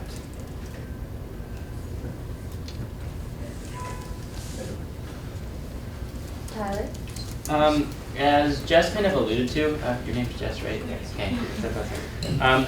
The Greek and independent Senate seats, they kind of act as a check and balance, because those 4 seats add up to 100% of the student body, of the undergraduate student body. So I guess it's not completely 100%. But the rest of the Senate seats, the class Senates, they represent each class broken up, and they represent their constituents.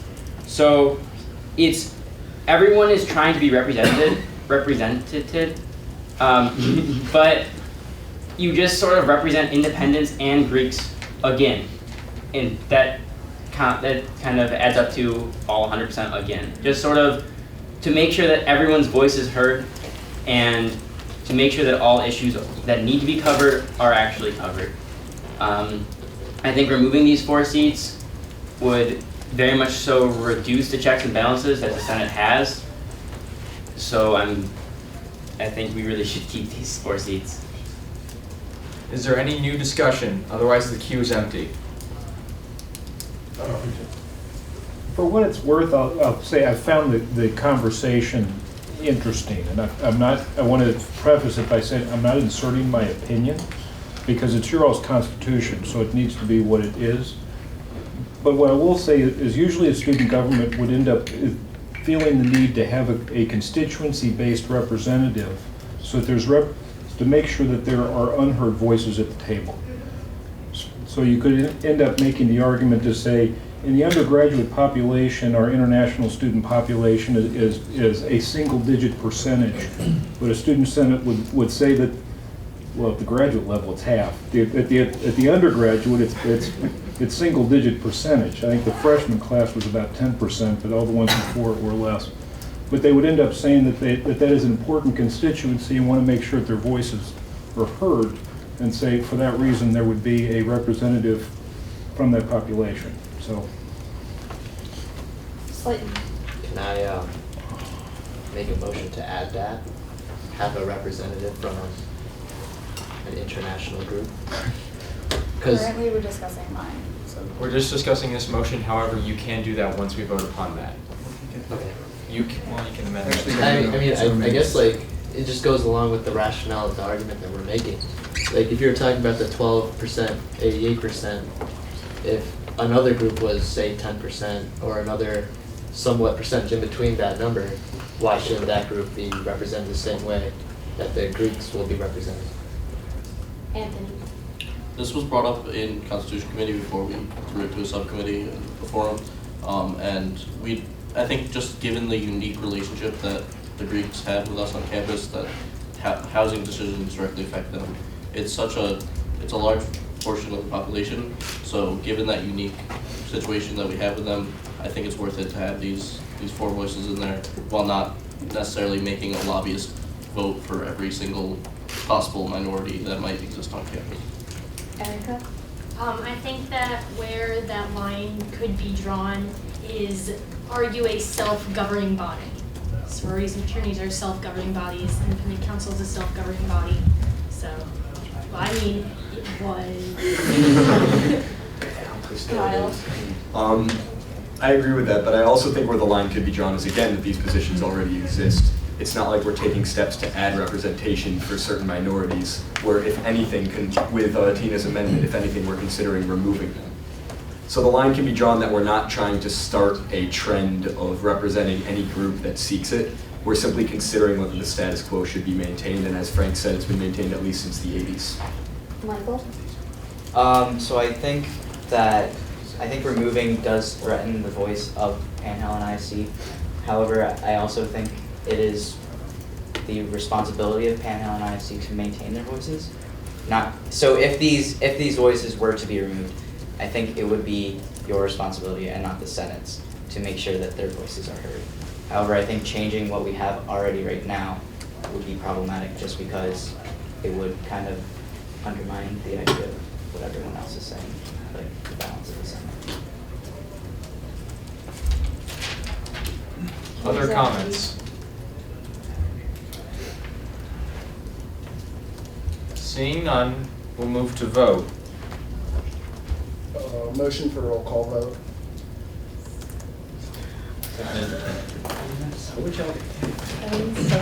So wait, just clarifying, we're voting on the amendment to remove Greek and independent centers. Right, so I will read the language as the proposed amendment would have it. The Senate shall consist, Article 4, Section 3, the Senate shall consist of 20, well, actually, we didn't amend the first part. We'll worry about that later. But we'll worry about that later. So what it would read is the Senate shall consist of 26 voting members, 6 members from the graduate class, 4 members from each of the senior, junior, sophomore, and freshman undergraduate classes. Frank, you can finally make it 24. Okay, I'll do that. No, wait, 22. Also, can I insert and in between the one part. Just add.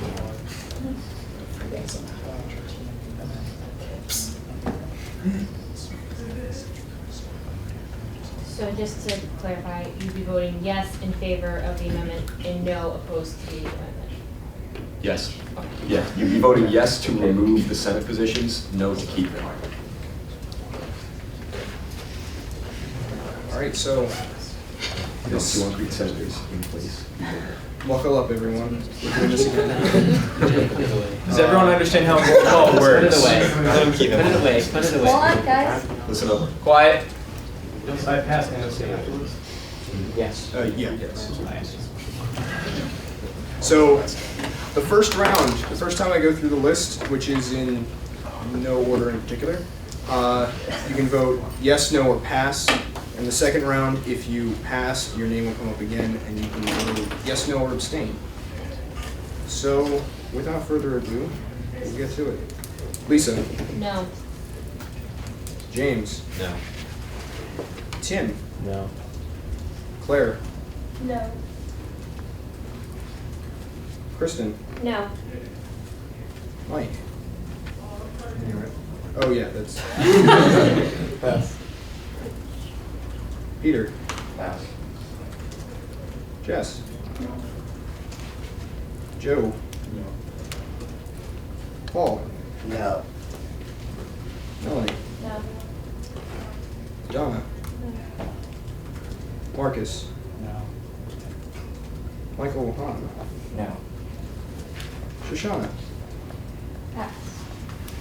Tina, Yes. Greg, No. Kyle, No. Max, Nope. Chase, No. That's one no. Ernesto, Pass. Quentin, Yes. okay. Just go back. Mike, Abstain. Peter, No. Shoshana, I abstain.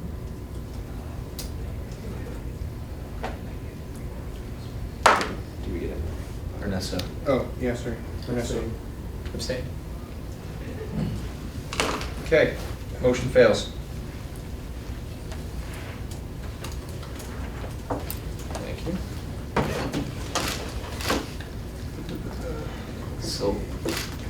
So now, again, we have the whole Union Constitution. No. No, we don't. We I'm have sorry. the Greek issue. Yeah, the Greek issue, I'm sorry. There's so many layers. Oh, I have layers. So just the Greek issue. So now we have 2 independent members, and then 1 member from the Pan-Hellenic Council and 1 member from the Fraternity Council.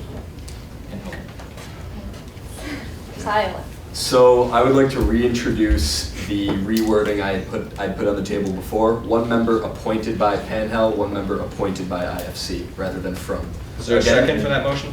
Again, this is to give them full control of the means by which this member is elected. They could do a motion for direct election. If they feel the need to change that, they have control of that process. Great. I'd like to reiterate my point from before. I think that this language is necessary for self-determination, and in anticipation of what other motions might happen, I would again caution us to stay away from requiring them being directly elected. Greg. I say it's fine that it doesn't, in this specific section, it doesn't enumerate that they must be directly, oh, okay. Okay. I see what you're saying, I'm sorry. I have to more or less disagree with Frank. I believe that, once again, forcing, well, not forcing, but having it so that the Greek senators are directly elected the same way the independent council senators must be, or may be, depending on changes that we approve. It will enrich the positions and it will make it more democratic. Every senator is held to a specific standard, and part of that standard is being able to win over all of its constituency. I know there is a somewhat democratic process in IFC and Panhandle, but I feel much more comfortable with direct election. I believe it's more democratic and more transparent. I'm on the queue. I believe that if we have Greek senators, which at this point we do, I would recommend direct election only because of what I see the problem with the senator is. We haven't always had Lisa. We haven't always had someone who didn't come in knowing what they had to do, but took it up anyway. I haven't been on the Senate for an extraordinary number of years because I don't have time to be here for half a decade. But I do know that the position hasn't always been filled by someone who understands that you have to sit in these really long meetings where we spend lots of time discussing things. You have to sit on at least 2 committees, and those committees have work outside of their actual committee meetings. It's a job, and I think that having a direct election would at least let those representatives know what that job is. Next on the queue is Frank. Out of the room Next on is the Frank. queue is Chase.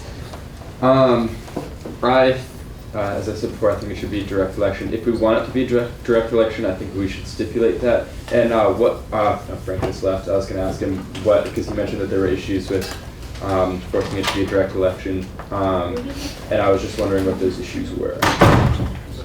Michael? So I wanted to, I just wanted to say, I think direct elections might not be the best way just because by saying that they don't know what they're getting themselves into or they might not be devoted, I think that in itself would cause they're responsible for their own voice, so why not let them make their own decision? If they choose a bad senator, that's their fault and they don't get their voice then. And it's up to them to choose the right person to be a senator. Also, I think making it democratic elections will make it fair. I agree, but also the independents have kind of renounced their right to choose their own representative, just because the IC has dissolved itself and the IFC and Panhandle hasn't dissolved itself. So why make it? Why force them to have democratic elections? Is that a direct question or? No, I didn't mean to make it a question. Erica? In response to you, Shoshana, have there not been senators who have been directly elected by the constituency who have not known the time commitments and have not? So is that actually an appointment versus direct election, or is that just who gets chosen? I agree that there certainly have been examples where a senator has gone in and not known what they were doing. I'll give an example. Last year, 2016, guy got elected. He kind of just disappeared off the face of the earth. But there was a process where the 2016 would elect someone new, and they use that process. Because you're constituted separately, you define your own process, so there's not a guarantee of that spot being filled where there is a process specified for class senator. That's the only reason I bring it up. I mean, we could add something like... That would be up to your bodies. Yeah. We're just talking about our bodies. Okay. Okay, Kyle. I'm not necessarily against the idea of direct elections. I'm just against spelling them out in here. If we spell out that Panhandle and IFC have to appoint their members elect their members directly in this constitution, they have no real jurisdiction over that. And I think it's better to vie on their side in terms of flexibility and give IFC and Panhandle themselves the means to look at their current situation and decide whether they need an appointed senator, one that's guaranteed to represent their community, or whether they want an elected senator across the Greek community. Paul? Yeah, sort of just because I've been talking with Frank about this issue earlier, that had been sort of Frank's sticking point about why we can't really, because the IFC and Panhandle aren't set up or under the jurisdiction of the union, and the union constitution can't really order or dictate to them that they have to choose their representatives or their senators in a certain way.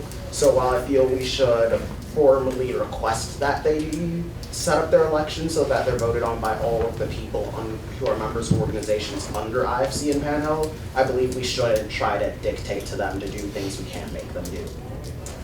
Tyler? So currently, the way that we appoint a Greek senator, at least for IFC, I don't know, I cannot speak entirely for Eric. I'm not sure about their inner workings. But it's an interview process.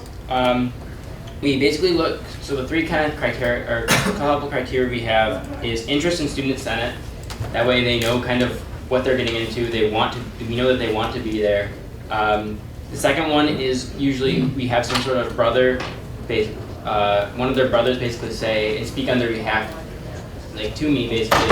Yes, this person does their brotherly duties. They are responsible. They do their work. What kind of what kind of positions they've held in their brotherhood? What kind of stuff? It's kind of like applying for a job. It is a job. We know it's a job. I've said this many times before. I'm sorry about the previous Greek senator for IFC. We were not able to really remedy that. We didn't really know much about it, and I was recently here, so we fixed it as fast as we could. But the way that we're kind of putting it into words, how the appointment process goes. And I mean, this semester we had 3 people that were very interested in the Senate come for the interviews, and all 3 were very qualified, and we feel we chose the best one. So, yeah. Joe? I want to make sure I'm hearing you correctly. So Greeks would have the ability, students who are Greek would have the ability to be able to vote on the independent reps, but independent students wouldn't? No. Okay, sorry. Thanks for clarification. Lisa? I would just like to add, we are constituted separately from the union. If we do decide to have our vote go to a direct election, it would be our decision and ours alone. It's not going to fall under the Rensselaer Union Constitution, as we have our own government, our own constitution separate.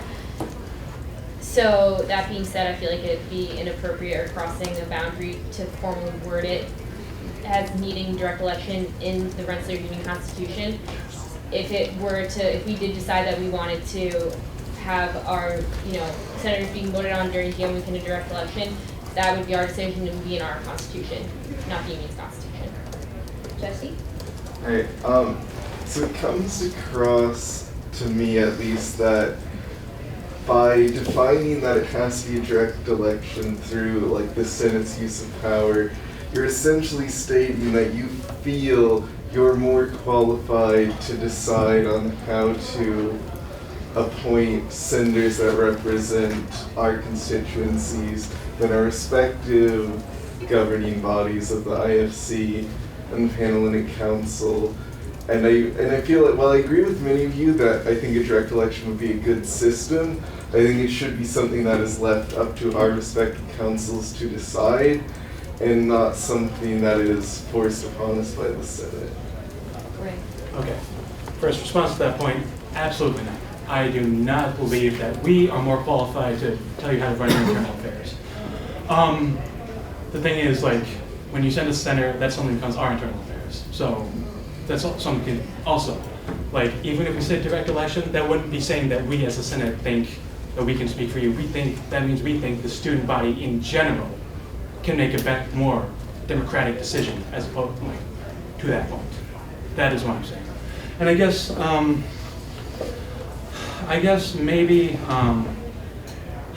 the main problem with the motion I have right now is that it more or less says it has to be appointed by the very same logic that some people are saying it has to be appointed, the Senate cannot tell them what to do, then he cannot tell you guys that they absolutely have to be appointed. So I guess that saying it must be appointed limits the scope of the IFC and panel in the same way that specifically enumerating the direct election. By outlining that these members are appointed by IFC and Panhell, that they can still determine the method of appointment, and that method can include a direct election. We're not limiting it to, say, a vote within the council. Frank? He said I go. Queue is empty. Kyle, can you reread the language? So, those sentences in section 3 will read 2 independent members, 1 member appointed by the Pan-Hellenic Council, and 1 member appointed by the Interfraternity Council. Is there any other comments regarding this motion? Seeing none, we'll move to vote. Oh, I'm sorry, Jason. The Greek senators would be voting, in addition to Greek issues, which they'd be well qualified to vote on, also they would be voting members for every discussion that comes up at Senate. And so I'd just feel better if they were elected at least by the Greek community as opposed to being appointed by, an outside organization.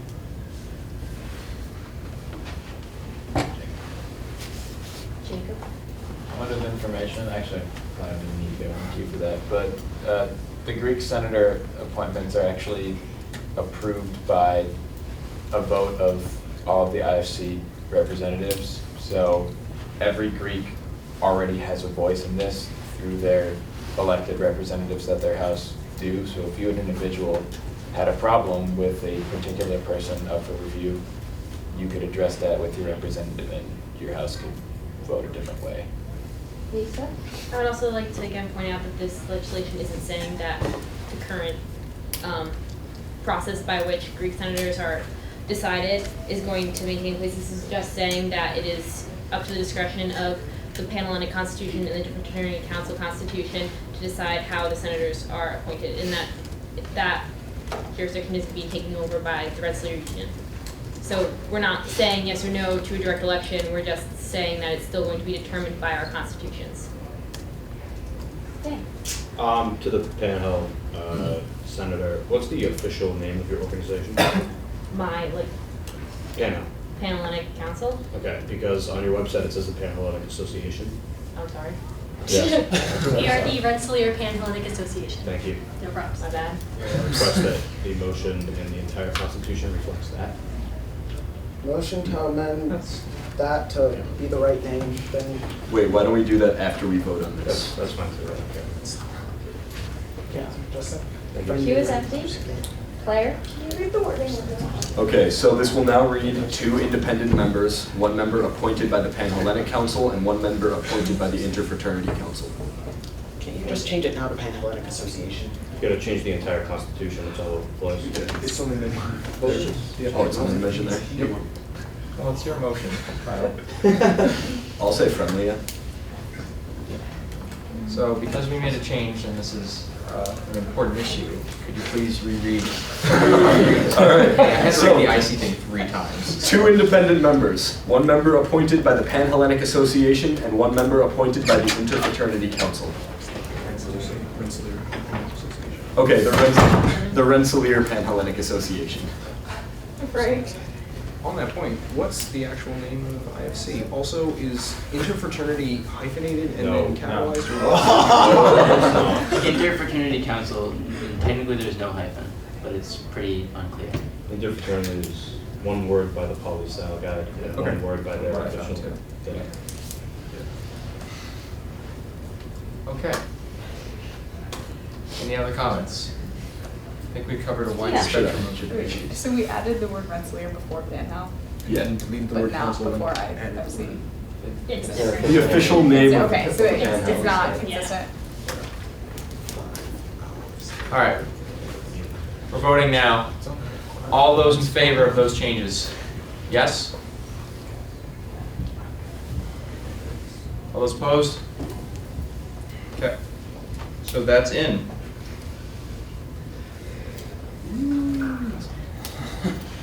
Okay, Yeah, so, it does. because technically Kyle motioned within the Greek issue, we're still in the Greek issue. Can we motion to get out of the Greek issue and go up? Wait, when we go up, will we be able to talk about the whole Constitution? Yes. Yes, that is the one after that. Cool. So what are we on right We're now? in the queue about the Greek Article 4, issue. section 4. Okay, so just We're section. divided it in. So we're technically still in the Greek issue. All right, so Frank is going to read the section as it is now, which is what we're currently discussing, because that was what was motioned. Okay, so Article 4, Section 3 now reads, the Senate shall consist of 26 voting members, 6 members from the graduate class, 4 members from each of the senior, junior, sophomore, and freshman undergraduate classes, 2 independent members, 1 member appointed by the Rensselaer Panhellenic Association, and 1 member appointed by the Interfraternity Council. All right. Just sort of a point of order. Would this be the appropriate, since the change arose out of this Greek question subcategory thing, would this be an appropriate time to motion to have when and where the independent senators are voted on changed? We can't because of the division of the question, we can only discuss stuff specific to this section. Okay. Comments about this section? Gina is on the queue first. Do you want to be off of the queue? Why don't we? Kyle is on the queue. Does he want to be off the queue? No. Let's clear Tyler? Yeah, Well, now it's fine. When I say no, I mean Tyler, yes. do you want to take be on me the off queue? Yes. Just, I want to say thanks for, I need to leave right now, but thank you guys for listening and being here and holding all this stuff. And doing, especially holding that last week Greek forum for us. Really appreciate it. It was, I'm sorry it got really hostile. I didn't really want that, but I think it was kind of inevitable. So I like just thank you guys for everything. That's you, Okay. Other comments? We've basically thoroughly discussed many of the different scenarios that could be the outcome of this constitution for this section. Any new points to this? So just this section 3, which Frank read out loud. All those in favor? All those opposed? Okay. So now, if I'm not mistaken, we're on the whole Union Constitution. Yes, we are. Well, kind of in this.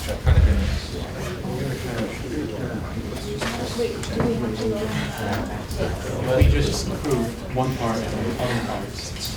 I think we approved the whole thing. No, we didn't actually approve both parts. We approved the Greek part. When you divided the question, it's now 2 completely separate things. We approved the Greek part. So And we approved the can we make a motion to combine the 2 parts and approve them as one thing? We are venturing into legislative limbo. Okay. Now that's 2 separate or something. Point of order. Stop. Separate things. No. There's no, the only way to do it would be to rescind the division of the question. Okay, so Which you should do. So we should. I thought the whole thing has been approved on the basis of the fact that. Well, No. do I have to be on the queue? Yeah, you do. Middle of the process. Okay, I was under the impression, I'm sorry, I was under the impression that when you divide a motion and you approve, you approve each part separately, and that is the end of it. Is that correct? According to Robert. I don't know. That's correct. Okay, so we've technically approved the Constitution, as I understand. Yeah, technically. Good job, everyone. No, wait. That, guys. If people didn't understand that, then we didn't do it correctly. Because I don't, as it seems to me, people did not understand that that was what was going on.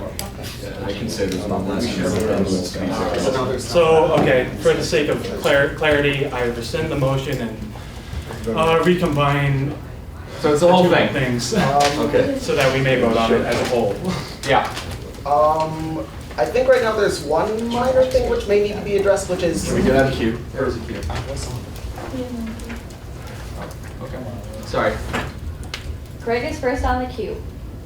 Does Greg want to be on the queue? Well, technically the queue resets because he rescinded it. Yeah, I'm resetting. Oh, okay. I already said it. Okay, Tina. Kyle. Okay, so one final amendment to be made. In Article 9 Elections, Section 1, simply add the words "and the independent senators" after the list of senators for each class year. And I'd like to add a new Section 4 after Section 3, simply saying, in order to be eligible for the office of independent senator, a student must not be a member of a social fraternity or sorority. Fraternal affiliation will be determined by the Dean of Students' Office. So this is to make independent senators directly elected officially by the Constitution and to determine what qualifies as independent. Can you go through those once more? Okay. What article? It should say social there, I feel like that's getting very boring. I think I may be Is there wrong, but I any believe social service fraternities and sororities don't qualify as independent. Technically, there don't qualify as are a group. whole bunch of different distinctions. Let's stop the back and forth.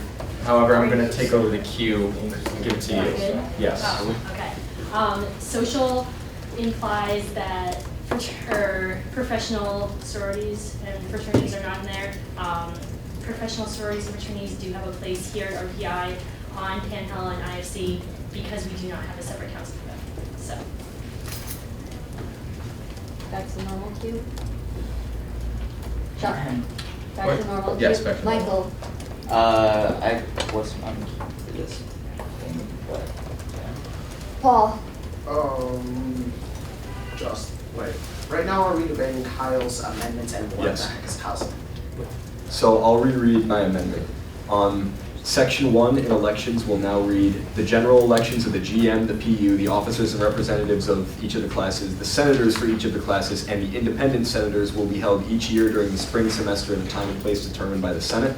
And I'd be adding a new section after section 3 saying, in order to be eligible for the office of independent senator, a student must not be a member of a social fraternity or sorority.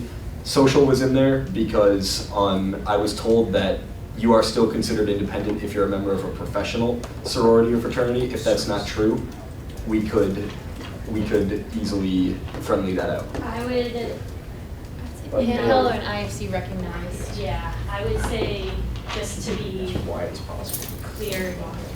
Why don't we just say it's determined by the Dean of Students? Yeah. So we could Yeah. just say independent status determined by Dean of Students? Yeah. I'll make that friendly, yeah. Jake, question. Is the motion itself, Chase, you can go quickly, is the motion itself friendly to the Union Constitution? Meaning, are we voting on it? It's friendly. Okay. So, how would this be worded? Yeah, in order to be eligible for the office of independent, or maybe eligibility for the office of independent senator will be determined by the Dean of Students office?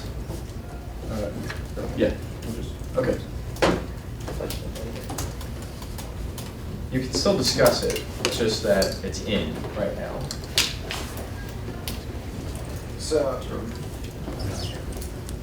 Paul, so essentially, or Kyle, just to clarify, that stipulates that the independent senators will be voted on at the same time as all the other GM League Senate. Yes.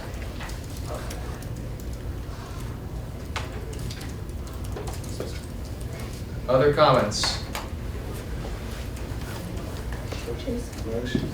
Just out of curiosity, if IFC and Panhandle did decide to do a direct election, what would would they be able to get that in with the GM week election? Yes. My sources have told me. Already chair says yes. Okay. Other comments regarding this wonderful discussion about the Union Constitution?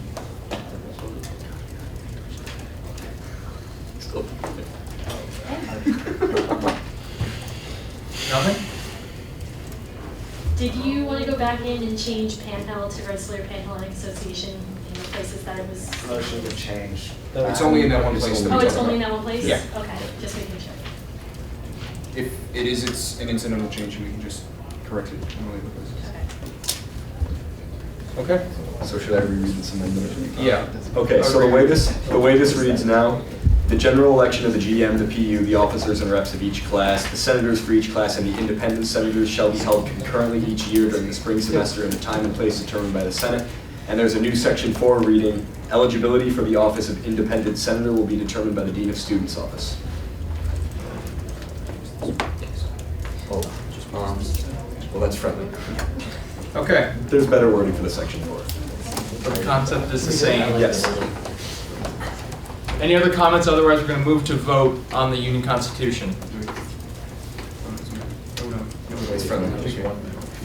JK roll. All right, pay attention. Seeing none, we'll move to vote. All those in favor? Keep them up.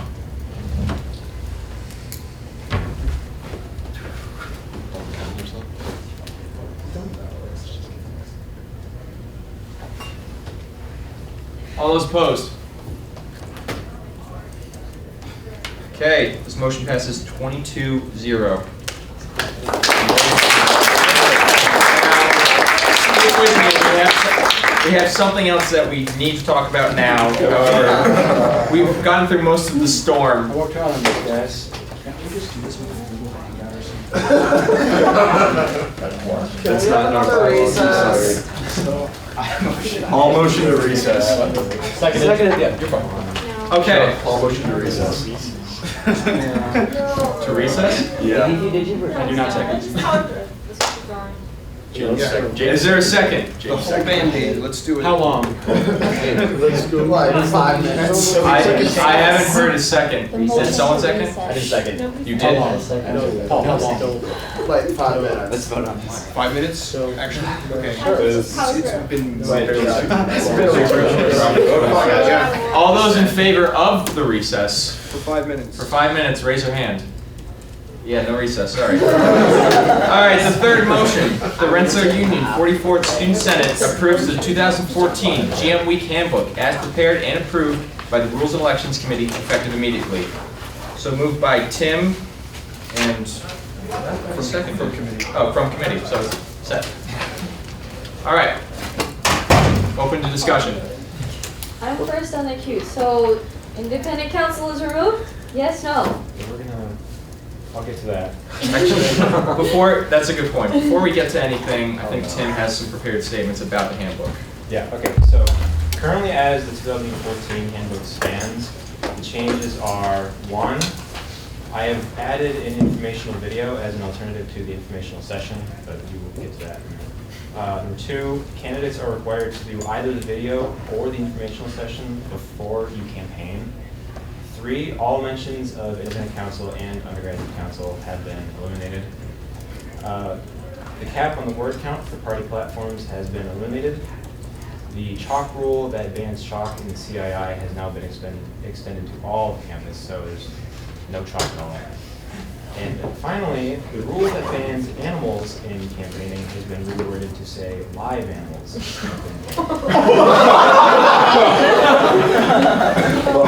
What was the previous rule? That gives me an idea. There's a queue. And Greg is on the queue. Okay.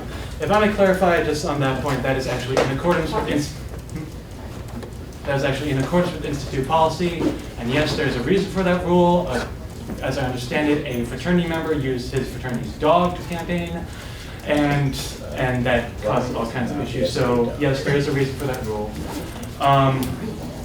I would also like to ask a question: does ISU or Panhandle plan for this GM Week to institute elected It directors? wouldn't be effective this year because we would change our constitution too. It would have to be for all subsequent GM weeks.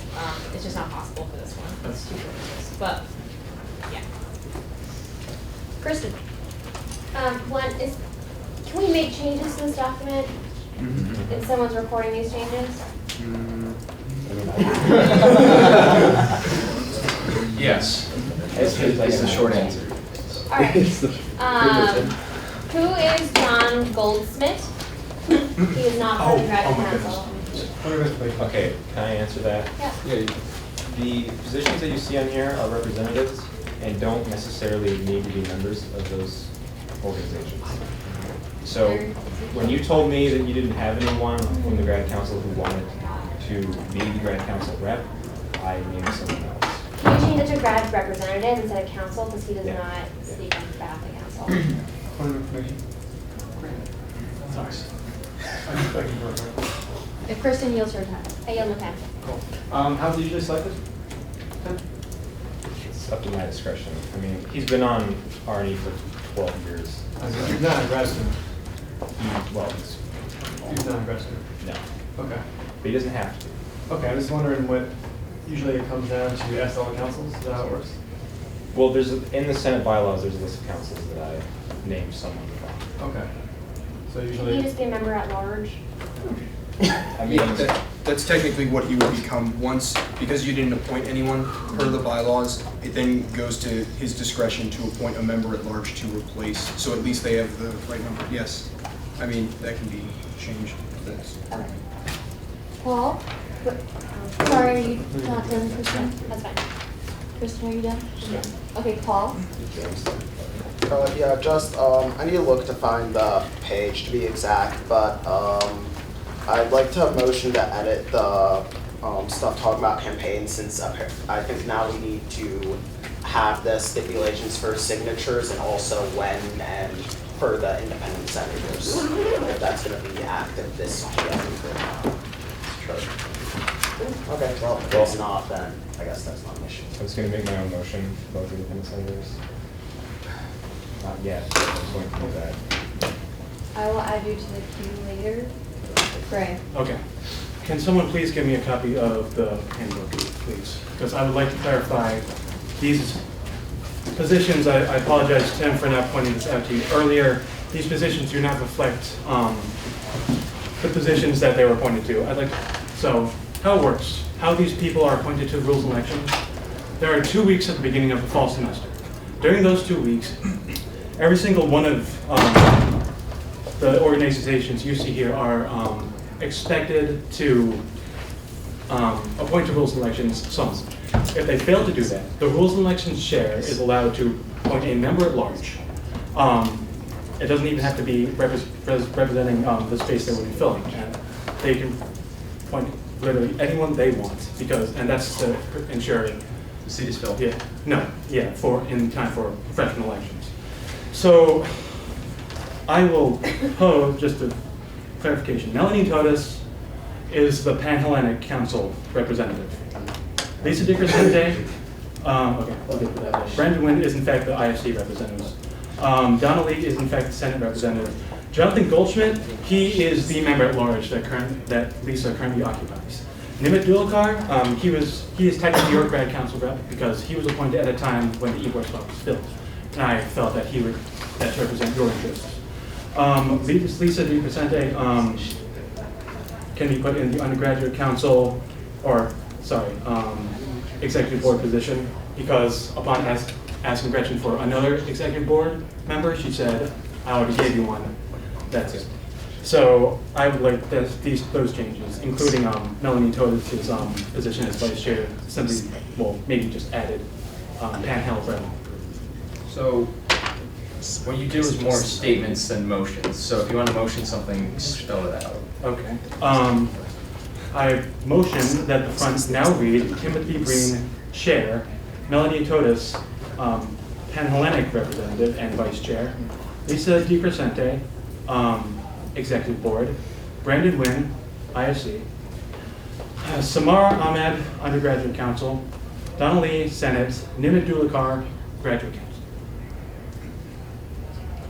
Can you write that down and give it to you? I can. Yeah. And so I hope. Is that friendly? Yeah. Okay. And I hope this clarifies any issues you guys may have about representation. None of it matters, just so everyone knows. Regarding the actual procedures and rules in the handbook itself, are there any comments?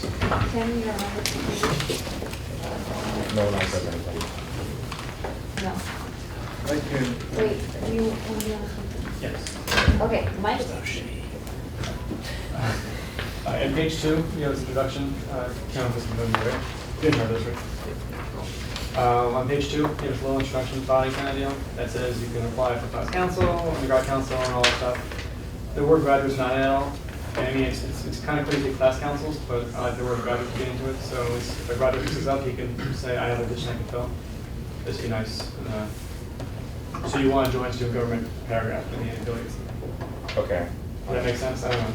I mean, this page. Sorry, this number 2 in the corner. I don't know. Okay. It says class councils, which does include graduate council, according to the new constitution. Before that, voted yet. yeah. So according to the new constitution, it would be a class council, but currently it is not a class council. So we're left out of the first paragraph. Okay. I'm switching it there. Okay. Thank you. Anyone else? Same deal. On all the class councils, there's a spot that says president and vice president because they're being voted on. At the end on page 4, the non-elected position page, where I'd like to have Brad president, VP, treasurer, and secretary added to, because they're not elected positions, but you can still technically go for them if you ran for a Brad rep or a senator's position. Okay. Do you want to like write some descriptions for those and then send them? I'll do that to you guys. Okay. Question for you. So if you're a candidate, how many hours community service do you perform? I think it's one. It's 1/2 way through here, and it's 2/2 through here. Is it really? Yes. Okay, well, it should be one. I'm good with that. Yeah. So yeah, it's 1 on page 5. Where does it say 2? Is 2 on page 13. 2? Section Yeah. 9. Is it 2? Yeah. Okay. Okay, where does it say 1 then? On page 5, under service hour form. Okay. Each candidate is required to perform 1 hour community service for a week activity. Okay, that should say 2. Okay, so that's all it says 1. I mean, I copy and paste. Which is fine, I'm just making sure what I do. Yeah, it should say 2. I do have a problem with having 2 hours for graduates. I think he's just pointing out the I just inconsistency. want to know what. Okay, what I just have to do. clarify, No, I'm no. asking you. Thank you, Dr. Bassett. Okay. Are we allowed, are we talking about the video in this part of the discussion as well? Yeah. Technically, everything goes. Technically, yes. Okay, Yeah. question about the video, I guess mainly only to you. Would it be okay if there was a portion of the video that was still done after spring break? Would that still be able to be approved by the committee? I mean, I guess, but that's cutting it close. Oh, yeah. Seeing as campaigning starts 8 a.m. Monday after spring break.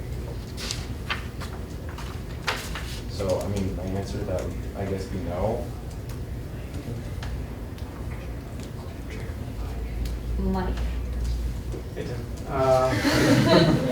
On page 8, it's the election rules, section 1, number 4. I have a question. It says no candidate may run for more than one position in the same class council, which includes president, vice president, class representative, and does not include senator. Does that mean you can technically run for class representative and senator? Yeah, but when you win, you have to pick To which pick one you one. want to. Okay, is that stated? Yes. Yes. Okay. Both positions of, it says senator and grand marshal then. But for the class officers and class reps, What are we looking at? you can occupy both of those. That's been traditionally. My question is more with the rep and senator. You can be both. Typically, I mean, I think as far as most class councils go now anyway, if you're a senator, you're a member of the class council. Okay. So there's no prohibition on that here.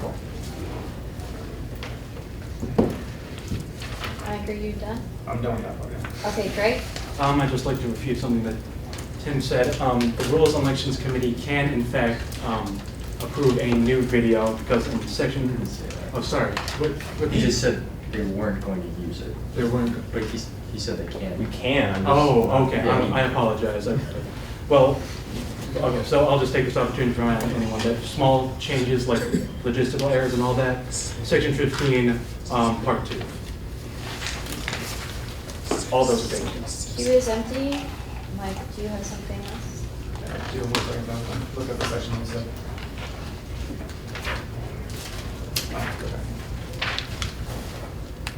Yes. Cool.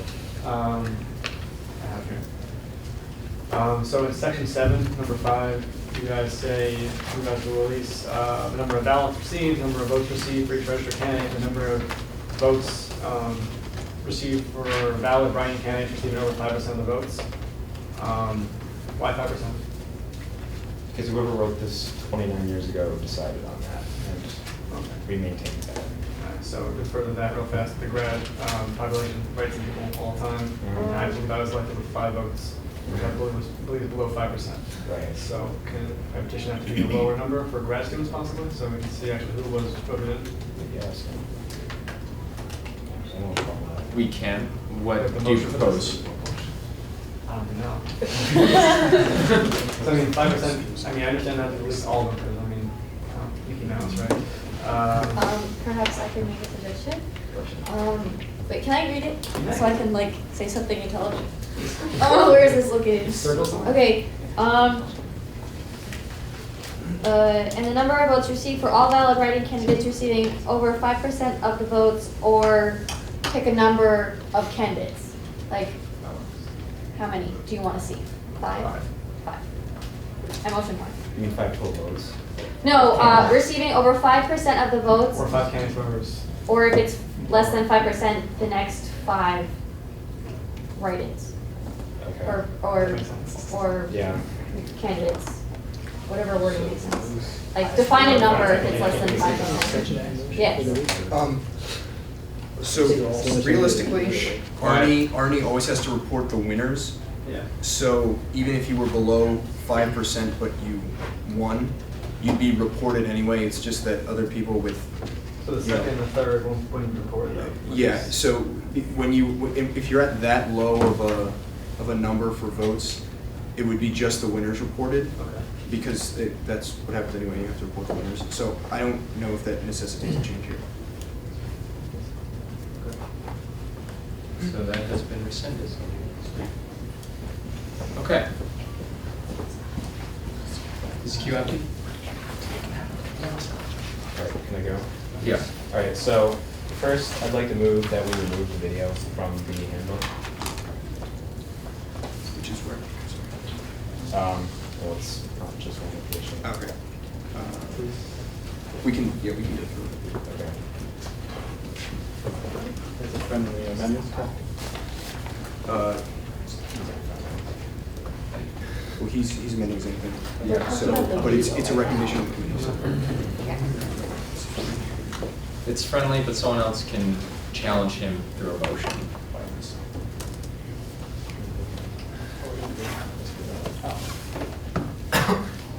The motion is to remove video from all mentions in the handbook. Would you like to say something, Marcus? Wait, remove it? Remove it. Yeah, we should not do that. All right, so I'm on the queue. I can talk. All right. So overall status of the video. The video came out perfectly fine, except for the last part, which is the part with the Senate room, because we couldn't hear the speaker at the time. So what I realized is that we have a camera there the whole time, so all I have to do is put a hodgepodge of different videos of senators actually doing things in the room with a muted sound, so that we're not, spoiling conversation of all our Senate meetings onto the election video.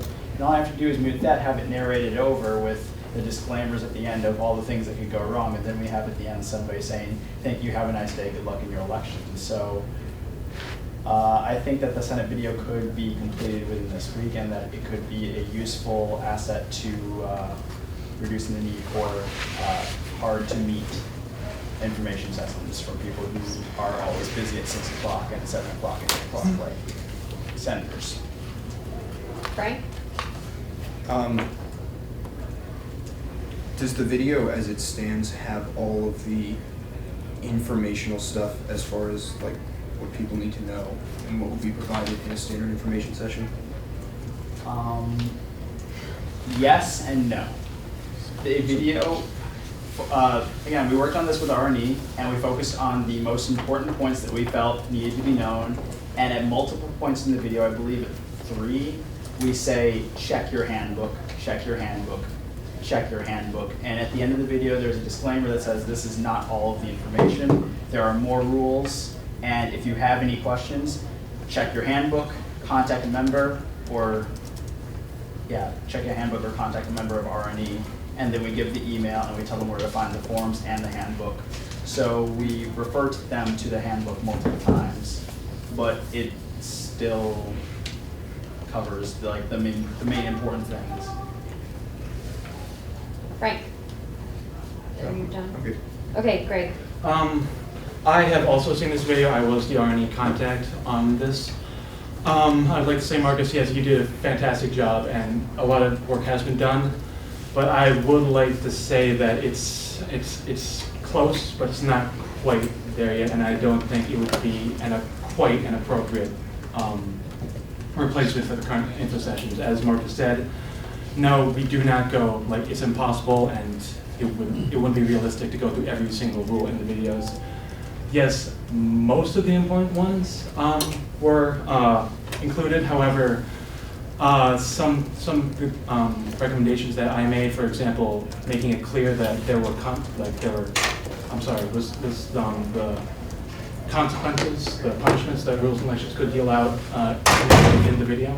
Though that was the disclaimer that I was mentioning that would be. Well, okay. Well, Yeah. That's it. Chuck? Echoing Greg's thoughts, I think this isn't a sunk cost. We can still use this video for future dates. I think I'd be more comfortable saving it for freshman elections once we work out some of the kinks in the system. And once we kind of review it on a larger scale, then I'd be more comfortable testing it out and then using it for next GM week elections. I guess that's where I stand. We can still use the footage. I wouldn't start over because there's no point to that because the rules can be updated and changed in the video. So that's kind of where I am. I'm next on the queue. I'd just like to clarify for everyone in the room exactly what this video is, because I've been mentioning it, but obviously only a couple people have seen it because it's still under development. It is not the end-all be-all. That is the handbook, and it says it in the video. So the point of the video is to highlight the most commonly broken rules so that people are aware of them. And the video does that. The problem that Marcus has talked about that he wants to fix is a sound quality issue so that you can hear that information. So Marcus, he thinks that he can get it in on time. There's still time that if Rules and Election wants to set a deadline and he can meet that deadline, then it can still be in there. And to Greg's point, this year the video would not replace information sessions. The way it's worded in the handbook now, and if it stayed, would be that you could choose either or. Kyle's next on the queue. I'll pass. The queue is empty. Marcus. I would also like to make I feel like this hasn't been very clear maybe to people who weren't involved with the video, like Greg and myself. The disclaimer that I refer to as the disclaimer and what he's referred to as the possible punishments. Again, those are the same section. The problem is that when it was filmed in here, while Ernesto was saying the possible consequences, that was not able to be heard. And so what I was proposing earlier when I was going on a real tangent was that we would have a muted scene of different Senate things, so then all you hear is Ernesto or whoever's doing the part saying, you know, this is not the end-all be-all, this is what you need to know, these are the possible consequences. If you're worried about anything, check the handbook, here's the handbook. And at the end, it's us smiling saying, good luck, kind of like a drug commercial. So that was just something I wanted to clarify. The video definitely could be better because, again, it was a very quick project. I think it came out well, but I think that it's worth throwing on a test run at this point because we only get 2 times a year to test it. And to be perfectly honest, it's not going to be perfect for another few years. I will be long gone before it is perfect. But I think it's worth putting into the fray. So this meeting is ending at 9. So 8:41. 8:41. So we need to get through this. I'm not limiting discussion, but make sure there's no repeating at this point. I'll just cut you off. So yeah, I can do that. It's fine. Tim, what are the other changes? Well, I've gone through all the changes. Okay. Do you mean motions? Yes. Well, I guess I need to motion to include the independent senators in the handbook. Okay. Is there a second to that? Second. Okay.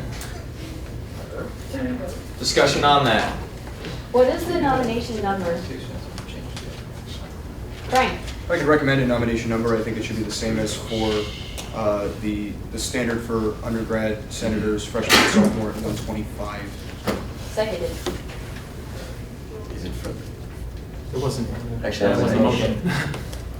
Jacob has information. We're on the queue? Yes. Okay. Hasn't the IC not technically dissolved yet, and also the Constitution hasn't been changed yet to make the IC senators directly elected yet? Motion 1 from tonight takes care of all So those. we can do that essentially. It's good? All right. There's a method to this madness. What the? All right. Awesome. Okay. So can I motion to make the number what the other senators are? Yeah. Okay. Friendly, non-friendly? Well, second. It's friendly, I guess. Yeah, because it's your motion. Yeah. Okay. Just you still want to be on the queue? Yeah, so this is for the independents, right? Would their nominations, since they're only elected by independents, would their nominations also have to be only independents? And is there a way to check that with the nominations? I mean, I hadn't really considered that.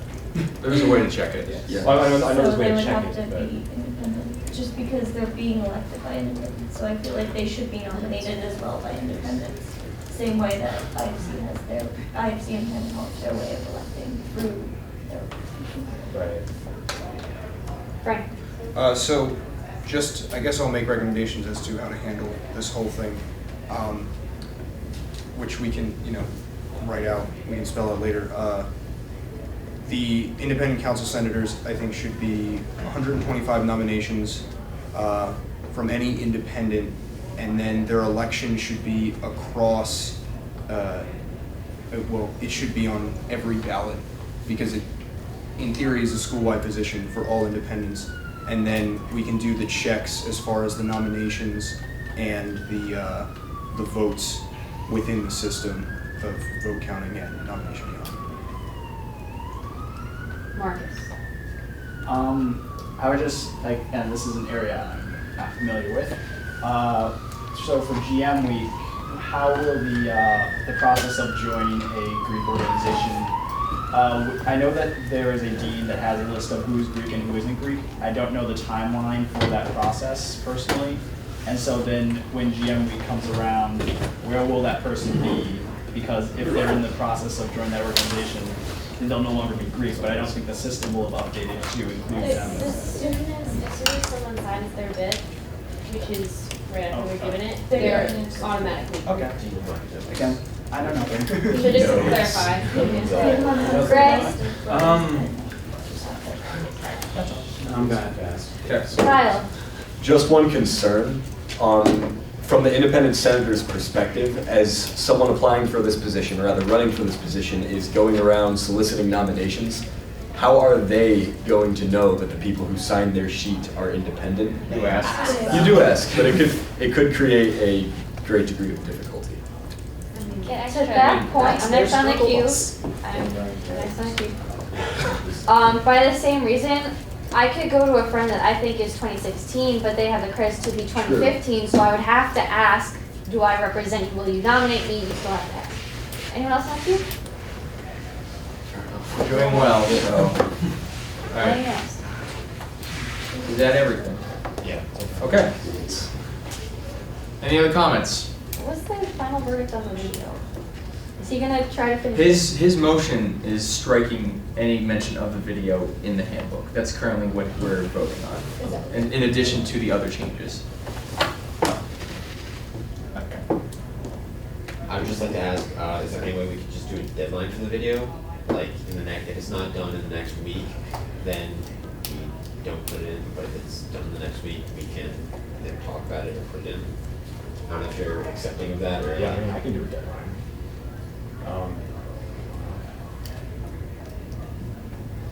When do you think you could have it done? The only person I would really need to talk to is not in the room right now, and that would be Gabe, where I can say. Gabe's right. He's over there. He's over there. Gabe is a champion, has been standing most of the time, so. Yeah, Gabe! I'm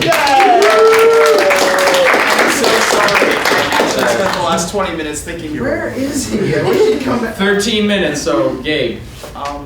Or Marcus. So, you heard what my plan was about the video. Yeah, to take clips in the Senate meeting and Can I then have relay those? the audio over that. Yeah. Explaining. Yeah, that's possible. Okay, cool. That's all I needed to know.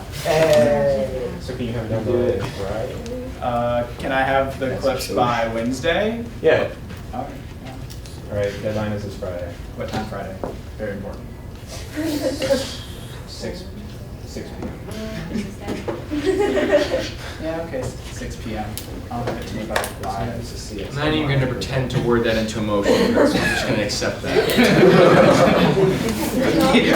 All right, other comments? Fine, you Senate agreement. I wasn't sure if you were giving me this look like I want to speak. Just wants to. I'm already tired and I to was stay at this point.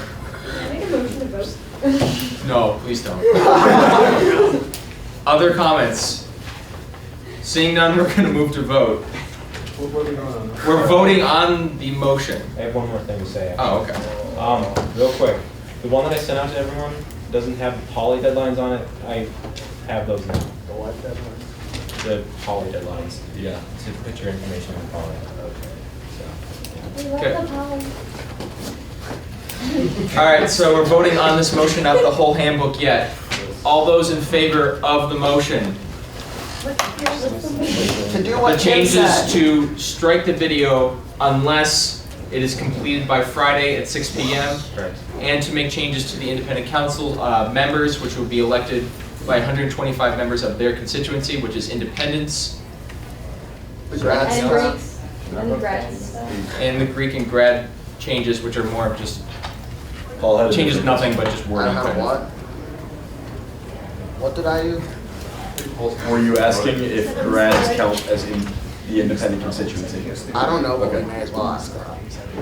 Yes, grads, they're. Are there comments on that? What? All those in favor?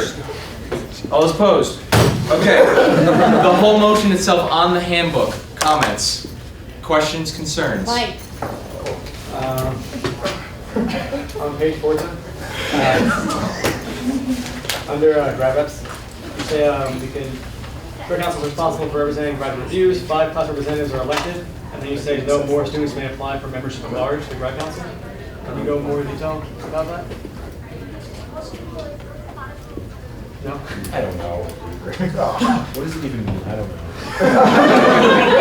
What page? Four. Page 4. Could you repeat that? Page 4, under grad representatives, 5, the grad council is responsible for representing grad reviews, 5 class representatives are elected, and then it says no more students may be applied for membership at large to the graduate council. I just want more details on it. They can ask Kirsten if they're big for that and to join the council. I mean, none of these aren't actual rules, these are just kind of the. Yeah, these are technically aren't rules. Yeah, I read that, our bylaws don't state that. Friendly? Yeah. Okay. anyone else on the queue? For the general handbook, all of it. Seeing none, we're going to move to vote. All those in favor? Keep them up. Yes. All those opposed? I need an official count for this. This motion passes 20-0. All right. Committee chairs. No. Rapid fire. Nothing long. Did anything Absolute happen? essential updates. So rules and elections. Tim, you passed the handbook. Is there anything else? Okay. Communications. Shoshana. Tomorrow is dinner and commons. What? This is our last opportunity before campaigning starts and you all get super, super busy. We're gonna go to students, we're gonna talk to them about the amazing things we've done this year, and if anyone's interested in running for election, this is the opportunity to tell them the rules and get them interested, because someone who's on the fence, like last year, we actually got some people to run by going to them during dinner and commons and saying, let's go this. That's tomorrow, 5 to 7 p.m. This is instead of communications meeting, so all communication members must be there. And please, please, please, senators, dedicate a half hour if you have to. I'll swipe you in for food. You have to eat sometime. I will feed you. Just go and participate. You're federal slash night. Where are we meeting, Shoshana? If you need to be swiped in, use my cell phone number and I will swipe you in. You don't have to meet anywhere. Just walk into Commons and talk to people. What time?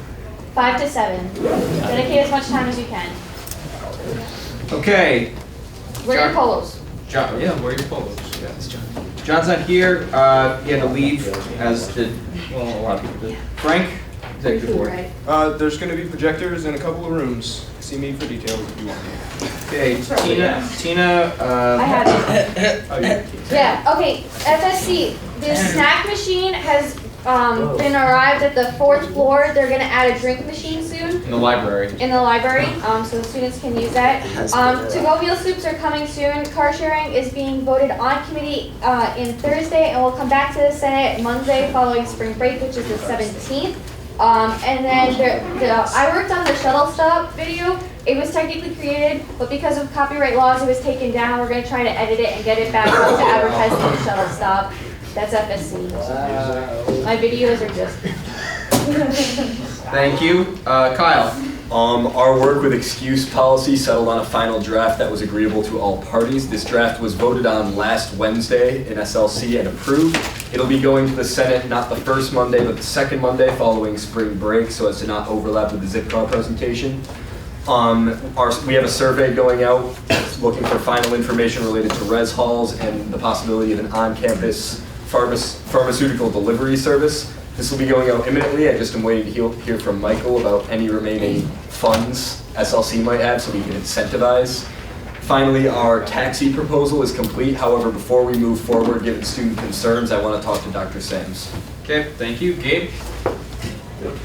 This week, I was able to get a meeting with Sodexo after numerous attempts, and we're probably going to be getting new computers for the Rathskeller downstairs in case you notice one of the screens is offline. Also, the TV we ordered for the welcome lobby will be coming in. And Okay. Frank, Constitution, it's over. Okay. Lisa, handheld. Nothing that's important right now. James, I'm sorry, I forgot to add you to the agenda, IFC. Nothing important right now. Okay, graduate council.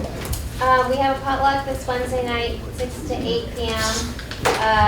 The grad council is also for all the cookies you have tonight, and we don't want to come home, so take them all. Okay, don't leave yet. Have their... We have bylaws, and they're coming to sign it soon. Yes, they are. All right, minutes. Have any changes been made to the minutes? I passed them around. Could they come back to me? Quickly, because then we can end the meeting. I want to make sure we have no minutes here. Wait, what? Any changes? There's two sets of minutes, one from last meeting and the meeting before. No. Who made changes? Come on, let's hit mine. Can someone pass the other set of minutes up? Yes, yeah. Okay, other set of minutes. Where are they? Someone? There's no minutes. There was the Greek form minutes I sent, I passed around. This is all. Did anyone make any changes to that? I also sent them out last night, or last, in the morning. Any edits that you want to make? All right. All those in favor of the minutes? All those opposed? Minutes passed. Meeting adjourned.